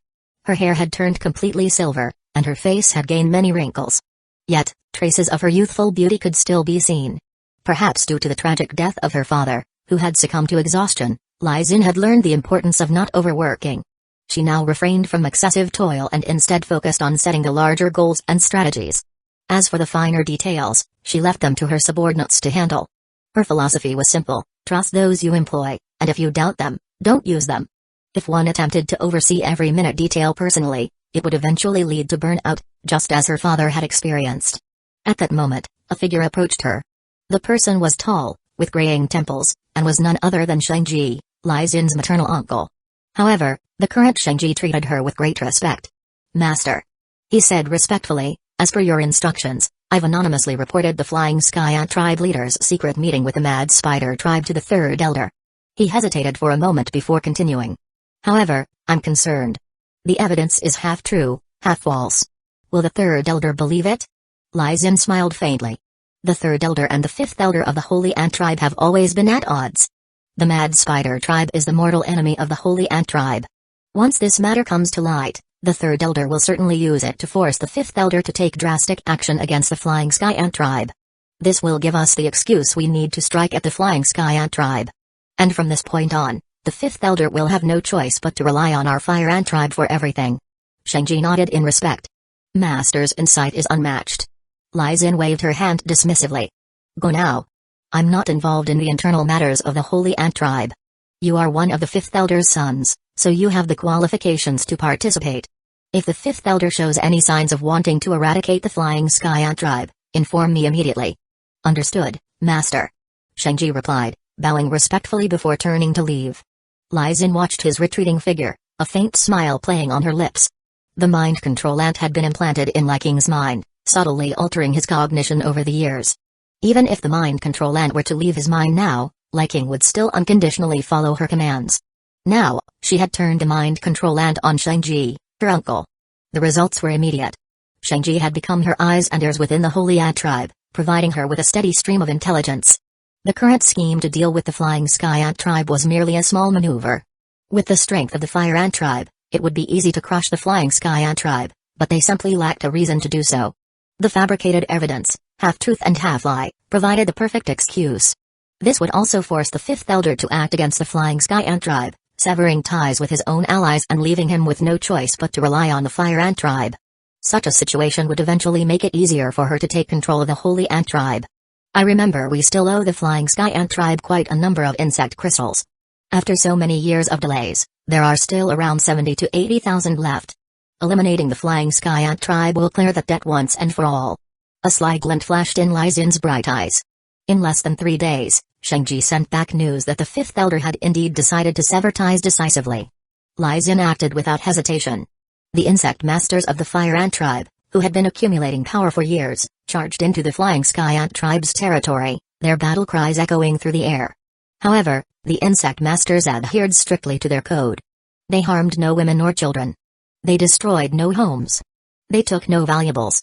Faced with such overwhelming strength, the insect masters of the Flying Sky Ant tribe were utterly defeated, retreating step by step. The common tribespeople could only watch as the insect masters of the Fire Ant tribe stormed into the tribal hall. The Flying Sky Ant tribe's leader, in utter despair, fell to his knees. "Lai King! Spare me, spare my life!" he cried. "I, the Flying Sky Ant tribe, am willing to merge with the Fire Ant tribe. I beg you, spare my life."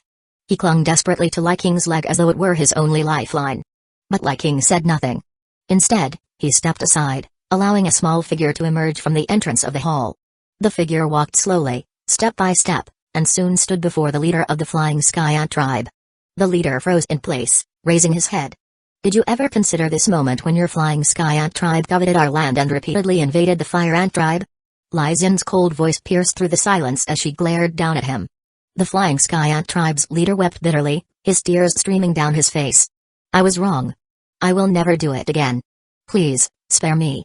Lai Xin sneered, raising her hand with a swift motion. 2 iron blades were immediately pressed against his neck. Execute this traitor, and use his head to appease the spirit of the 35th patriarch, Lai Yong, in the heavens. Lai Xin roared. Her small body released an unexpectedly powerful voice. Her grandfather, Lai Yong, had been gravely wounded in battle with the leader of the Flying Sky Ant tribe and had died early as a result. The sound of a sharp crack echoed through the hall. The iron blades fell. The head of the Flying Sky Ant tribe's leader rolled onto the ground like a ball. In his eyes, a look of disbelief and unwillingness remained. Chapter 333, Appointing the Worthy Without Favoritism in the Cave World. Another decade passed. Lai Xin was now 70 years old.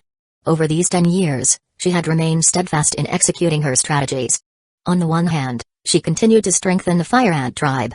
On the other, she worked diligently to weaken the Holy Ant tribe, laying the groundwork for her eventual ascension to its leadership. She knew very well that the current patriarch of the Holy Ant tribe had little time left to live. It was imperative to swiftly designate a young patriarch. According to the Holy Ant tribe's tradition, the patriarch and the 5 elders each selected one candidate. Together, these 6 individuals would compete for the position of the young patriarch. The 5th elder had no candidate, and Lai Xin, after decades of hard training, had risen to the rank of a top-tier golden insect master. If all went according to plan, she would be one of the 6. However, the Holy Ant tribe's patriarch held great power. He intended to appoint his young great-grandson as the young patriarch. How could Lai Xin turn the situation in her favor? At present, the overall strength of the Fire Ant tribe had expanded significantly. But even so, it was only on par with the Holy Ant tribe. If she were to force an attack, the outcome would surely be disastrous. How could she achieve the greatest victory with the least cost? Lai Xin furrowed her brows in deep thought. Just then, Shang-Ji hurried over. Master, important intelligence! He exclaimed.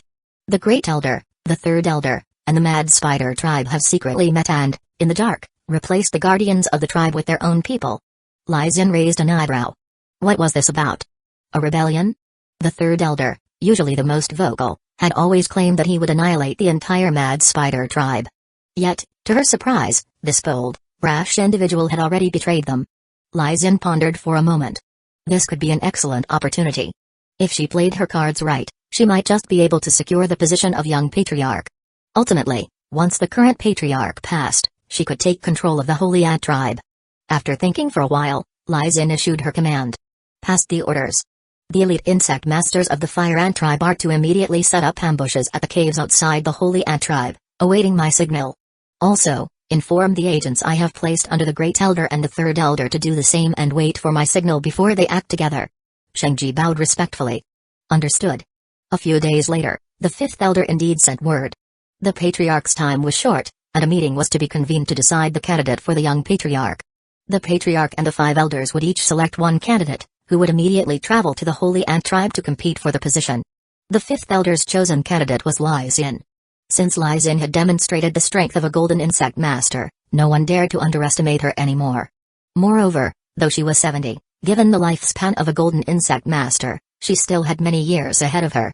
She was also the 5th elder's great-granddaughter, which made her the natural choice in both sentiment and reason. Several more days passed. Lai Xin, escorted by the insect masters of the Fire Ant tribe, arrived at the Holy Ant tribe's hall. There, she met the other 5 candidates for the young patriarch position. Patriarch Sheng Wei was sitting in his chair, his body supported by 4 robust insect masters as they carried him into the hall. What's your name? I don't recall seeing you before. He suddenly asked, noticing one of the insect masters guarding the entrance. The insect master appeared flustered but still respectfully responded, I am Xing Xing, newly assigned to guard the hall. Sheng Wei nodded slightly, not giving it much thought, and entered the hall. Ahem. Since everyone is here, let's begin. The patriarch said, clearing his throat several times before speaking slowly. He sat in the highest chair, his entire body sunk deep into the soft furs. Though his figure remained tall and his frame still strong, there was an air about him, like a flickering candle on the verge of going out. Sheng Wei calmly spoke, as per tradition, each of you will first present your candidate and explain your reasons. Once everyone has spoken, I will make the final decision. He looked around, as though experiencing a brief moment of clarity, before saying solemnly, in the matter of recommending talent, I will not avoid family ties. The candidate I recommend is my great-grandson. Though he is young, he is naturally gifted, possessing the 4 insect orifices. In the future, he will surely become a platinum insect master. He is fit for the position of young patriarch. After speaking, Shang Wei turned his gaze toward the others. Now, it is your turn. When he said this, he carried the air of an aging lion, though still imposing in presence. The great elder spoke calmly, I recommend my eldest grandson. Shang Wei furrowed his brows and turned to the second elder. And you? The second elder gave a dry chuckle, I second the patriarch's recommendation. Shang Wei's expression softened slightly as he looked toward the third elder. The third elder immediately stood up and addressed Shang Wei, Patriarch, your great-grandson is still too young. Who knows how many more years it will take before he matures. The Holy Ant tribe is surrounded by powerful enemies. We do not have the luxury of time for his growth. Shang Wei's brows furrowed deeper. Within the Holy Ant tribe, his authority was unrivaled. This meeting was supposed to be a mere formality. In reality, everyone already knew that his great-grandson was the chosen one for the young patriarch position. Now, there was unexpected resistance. The third elder spoke loudly, the position of young patriarch is of paramount importance to the future of our tribe. It cannot be decided by just one person. Moreover, the tribe is not a dictatorship ruled by the patriarch alone. We must select someone capable, someone with experience, to assume the position of young patriarch. I believe the great elder's eldest grandson is a suitable candidate. With that, the third elder returned to his seat. Shang Wei furrowed his brows and turned to look at the fourth elder. The fourth elder scratched his head, looking hesitant. Patriarch. I think this matter still requires careful consideration. Shang Wei's face darkened, his gaze shifting to the fifth elder. The fifth elder forced a polite smile, I recommend my great-granddaughter, but I do believe what the patriarch said has merit. Still, I think it's important to discuss this matter more carefully. Aizen, listening to this, couldn't help but laugh inwardly. The fifth elder's words sounded like a broken record, repeating the same idea without any substance. Shang Wei took a deep breath. Great elder, third elder, are you so determined to oppose me? The third elder stood tall and spoke in a righteous tone. It is not that we oppose, patriarch, but we must think of the tribe's future. Shang Wei's face twisted with fury, and he couldn't help but chuckle bitterly. Oh, what a noble stance for the tribe's future.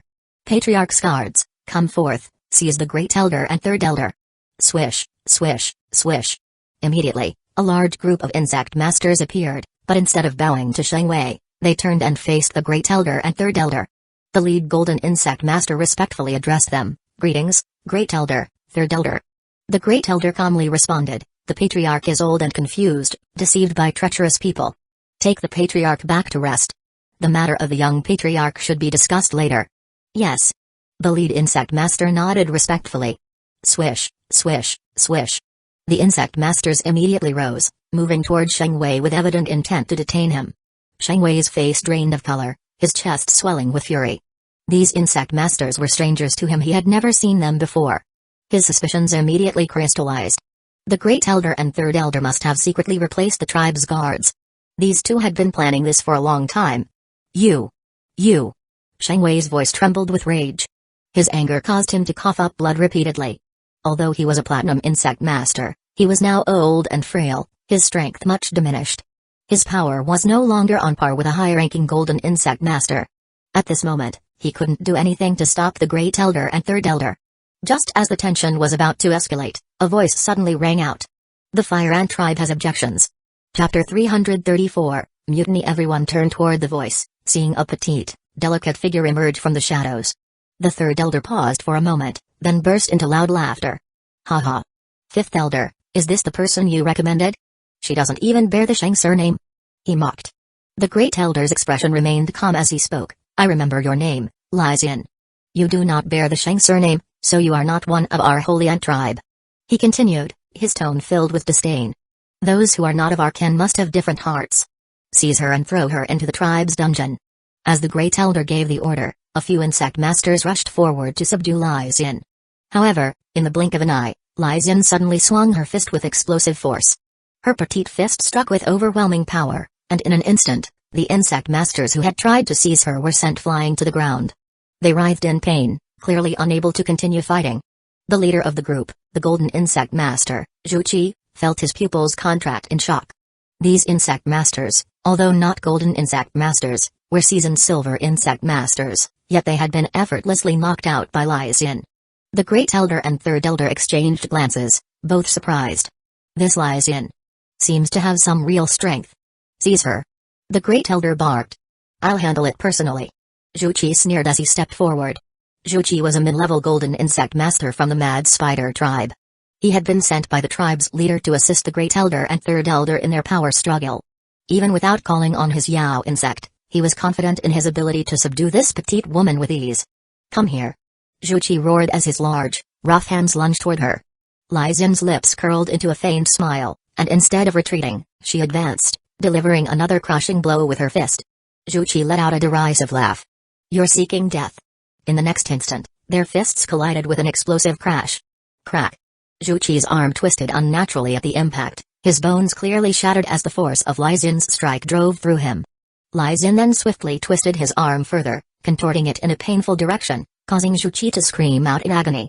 Unable to withstand the pain, Zhu Qi's body instinctively bent downward to alleviate the intense pressure on his arm. This left his head exposed to Aizen's next strike. Die. Aizen's eyes gleamed with a cold, lethal light as she raised her elbow high, preparing to strike at the back of Zhu Qi's head. If the blow landed, it would surely kill him. Zhu Qi's pupils dilated in panic, and the instinct for survival took over.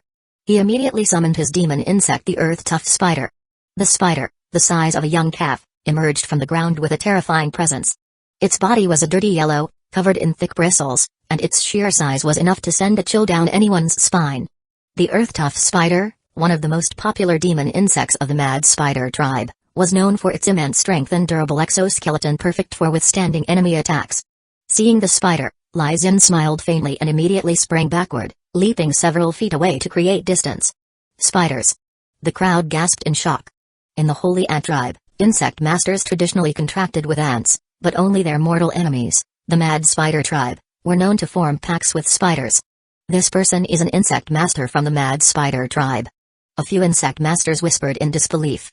Shang Wei slammed his hand onto the armrest, his face contorted with fury. Great Elder, is this your person? You've colluded with the Mad Spider tribe. You're staging a rebellion.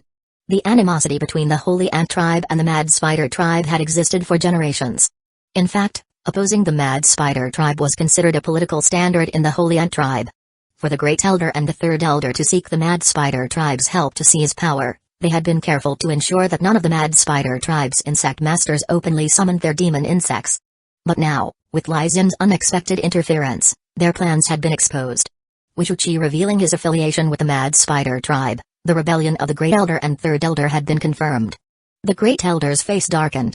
Since that's the case, then we'll leave no one alive. Kill everyone here, not a single one shall remain. The Second Elder, Fourth Elder, and Fifth Elder all turned pale, quickly summoning their demon insects.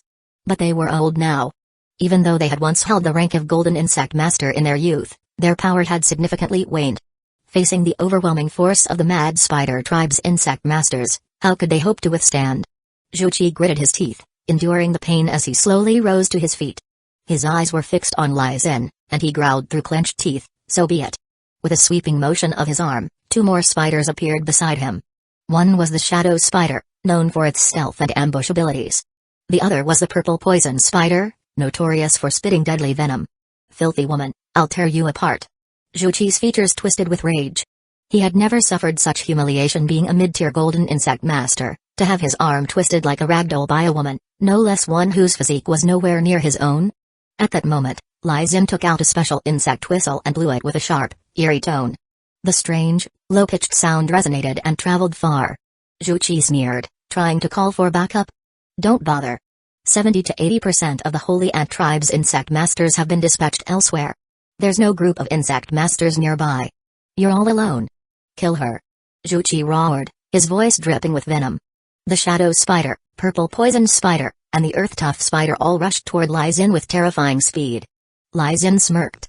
I wouldn't be so sure about that. With a wave of her hand, two massive ants appeared before her. The ant on the left was enormous, its body covered in thick, tough exoskeleton armor. 3 pairs of legs were engulfed in flames, and its powerful jaws were sharp enough to cleave through steel. The ant on the right was slightly smaller, lacking the flames of its counterpart.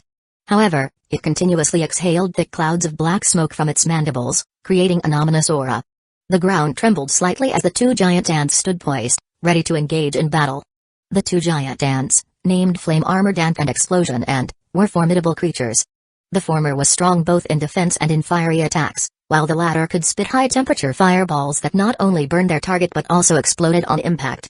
After practicing the fire goo refinement method granted by the mirror, the strength of these two ants had greatly increased. In an instant, Aizen's giant ants collided with Chuchi's demon spiders. Even though it was 2 against 3, the flame-armored ant and explosion ant completely suppressed Chuchi's 3 spiders. The flame-armored ant, with its enormous size and thick exoskeleton, blocked the spider's attacks, while the explosion ant remained in the rear, firing explosive bursts of fiery projectiles. Chuchi was stunned. 3 against 2, and still getting crushed? He couldn't believe it. Was this going to turn into a full-on team fight? In that moment, realization struck him like a bolt of lightning. Aizen's rank was clearly not low-tier Golden Insect Master, she was certainly a high-tier Golden Insect Master, stronger than him. Otherwise, there was no way her 2 demon insects would be able to overpower his 3. This woman was terrifying. How much power was she hiding? Grinding his teeth, Chuchi snarled, "Everyone, come at her. Attack together." As his command rang out, 2 more low-tier Golden Insect Masters rushed forward, summoning their demon insects to join the fray. The flame-armored ant and explosion ant were powerful, but facing so many demon insects at once, even they began to show signs of strain. Just then, the sound of shouting and killing echoed from outside. In the blink of an eye, the insect masters Chuchi had stationed outside were slaughtered, and a fresh group of insect masters stormed into the tribe's main hall. "Fire Ant Tribe Insect Masters, here to rescue the Holy Ant Tribe," came the loud roar from the newcomers. At the forefront were 2 figures: Aizen's older brother, Lai Tang, and her second brother, Lai Song. They had been waiting for the signal. The special insect whistle that Aizen had blown earlier was the signal. The moment they heard it, they rushed in without hesitation, ready to turn the tide of the battle. Upon seeing the Fire Ant Tribe Insect Masters appear, the Great Elder, the Third Elder, and Chuchi's faces instantly turned pale. How could this be? Chapter 335, How could I covet the Holy Ant Tribe? Big brother, second brother, leave the rest to you. This one is mine. Aizen waved her hand decisively. Lai Tang and Lai Song laughed heartily, charging toward the other insect masters of the Mad Spider Tribe, intent on cutting them down. Once again, the battlefield was reduced to a standoff between Aizen and Chuchi. Chuchi swallowed nervously. He knew all too well that he was no match for Aizen. "Let's speak calmly. There is still a chance for cooperation between us." Aizen scoffed, "Who would want to cooperate with you?" Her mind stirred, and the flame-armored ant and explosive ant advanced, one after the other, launching a ferocious assault. The shadow spider, attempting a sneak attack, was swiftly identified by the flame-armored ant, which bit through its body in a single snap, splitting it in 2. The purple poison spider, spewing venom, was struck by a fireball from the explosive ant, instantly bursting into 17 or 18 pieces. As for the earth-strong spider, its defense was formidable, allowing it to hold on for some time. However, under the relentless onslaught of the flame-armored ant and explosive ant, it could only accumulate more and more wounds. Soon, it let out a blood-curdling screech before collapsing to the ground. Aizen took a quick step forward, gripping Chuchi's throat with one hand and tossing him to the insect masters below, binding him tightly. Chuchi has been captured alive. The other insect masters of the Mad Spider Tribe will be spared if they surrender. Aizen shouted. Her voice echoed throughout the tribe's main hall. Seeing that even someone as skilled as Chuchi had fallen into such a state, the morale of the other insect masters plummeted, and one by one, they surrendered. Before long, the chaos was over. The Grand Elder, the Third Elder, Chuchi, and others were all tightly bound and taken to the tribe's dungeon. The Fifth Elder stared at Aizen in shock, as though he was seeing his great-granddaughter in a new light. Clan leader Sheng Wei, barely managing to rise to his feet, sighed, "Aizen. Thank you for your help. The Fire Ant Tribe is a great benefactor to our Holy Ant Tribe." His great-grandson Sheng Ying, still young, had been so frightened during the chaos that he curled up in a corner, trembling. Now, he let out a loud wail. Aizen swiftly moved to him, lifting Sheng Ying in her arms and walking toward Sheng Wei. Upon seeing Aizen's gesture, Sheng Wei's smile faltered, and his heart tightened. "Sheng Ying, don't cry. The bad guys have all been defeated. Your great-grandfather is fine." Aizen reached out and wiped away the tears from the corner of Sheng Ying's eyes, her other hand resting on his delicate neck. At first glance, this action seemed harmless, even affectionate. However, to Sheng Wei, the sight of a golden insect master like Aizen made it all too easy for her to snap Sheng Ying's neck. The expression on his face immediately darkened. The flames burning in his eyes began to fade, as if life itself was slowly draining away. Aizen's expression remained calm, her voice polite but carrying an undeniable weight. Tribe leader, aren't we to decide the succession now? After all, this is an important matter for the future of the tribe. She gently wiped away the tears from Sheng Ying's eyes, her smile kind, but there was no mistaking the firmness in her posture. The pressure on the boy's neck was subtle yet unyielding. Sheng Wei fell silent, his lips sealed in deep contemplation. The second elder, fourth elder, and fifth elder, along with Lai Tang, Lai Song, and other insect masters of the Fire Ant tribe, all cast their gazes upon him. They waited patiently for the voice of the elderly patriarch, whose very presence seemed to echo the frailty of decaying wood.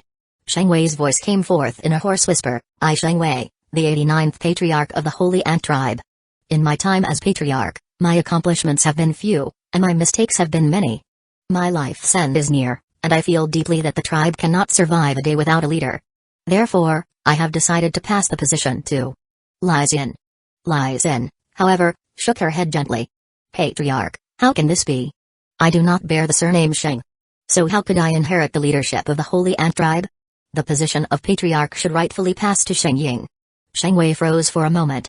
A glimmer of confusion filled his murky old eyes. "Wasn't it just moments ago that you threatened to seize the power for yourself?" Lai Xin smiled softly. "Sheng Ying is still young. If the patriarch does not mind, I am willing to assist him in growing to maturity. At that time, I will hand over the power and allow Sheng Ying to rule the Holy Ant tribe on his own. Do not worry, patriarch. I have always been an outsider. How could I ever covet the leadership of the Holy Ant tribe?" Her tone was filled with an air of sincerity. Though a part of Sheng Wei felt something was amiss, he could not bring himself to doubt her after all. She had no reason to deceive a dying man. Gratitude flickered in his eyes as he nodded. There was a mistake before. The position of patriarch shall pass to Sheng Ying. Lai Xin has performed a great service in protecting the Holy Ant tribe. Before Sheng Ying turned 16, all matters of the tribe shall be decided by Lai Xin, together with the elders.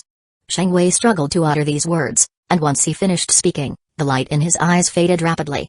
The 89th patriarch of the Holy Ant tribe, Sheng Wei, his lifespan exhausted, passed away on the spot. Thus, Lai Xin smoothly took control of the Holy Ant tribe. Moreover, because she had foiled the plot of the Mad Spider tribe, saving the patriarch, the young patriarch, and several elders, her contributions were immense. In addition, with the second, fourth, and fifth elders aging rapidly and their powers waning, Lai Xin, in the prime of her life and an esteemed golden rank insect master, swiftly ascended to a position of power, practically becoming the most influential figure under the patriarch. Some believed Lai Xin could easily seize the patriarch's position and overthrow the Holy Ant tribe's leadership. Others believed that Lai Xin was truly loyal to the tribe, aware that she did not bear the surname Sheng and thus was unfit to be patriarch. Still, some speculated that Lai Xin was actually from the Mad Spider tribe, and that her actions that day were merely part of a grand scheme played out in collaboration with them. There were countless rumors circulating. Yet, none could have guessed that the vast Holy Ant tribe was already under Lai Xin's control.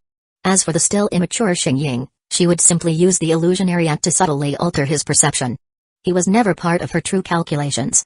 After the chaos settled, Lai Xin, within just 5 years, smoothly broke through to the platinum rank insect master level. With this achievement, her influence in the Holy Ant tribe grew even more formidable. Such a remarkable person, truly remarkable. Chu Zhuan had watched nearly the entire process of Lai Xin's rise to power within the Holy Ant tribe. Every step she took had been executed with flawless precision, always staying ahead of everyone else.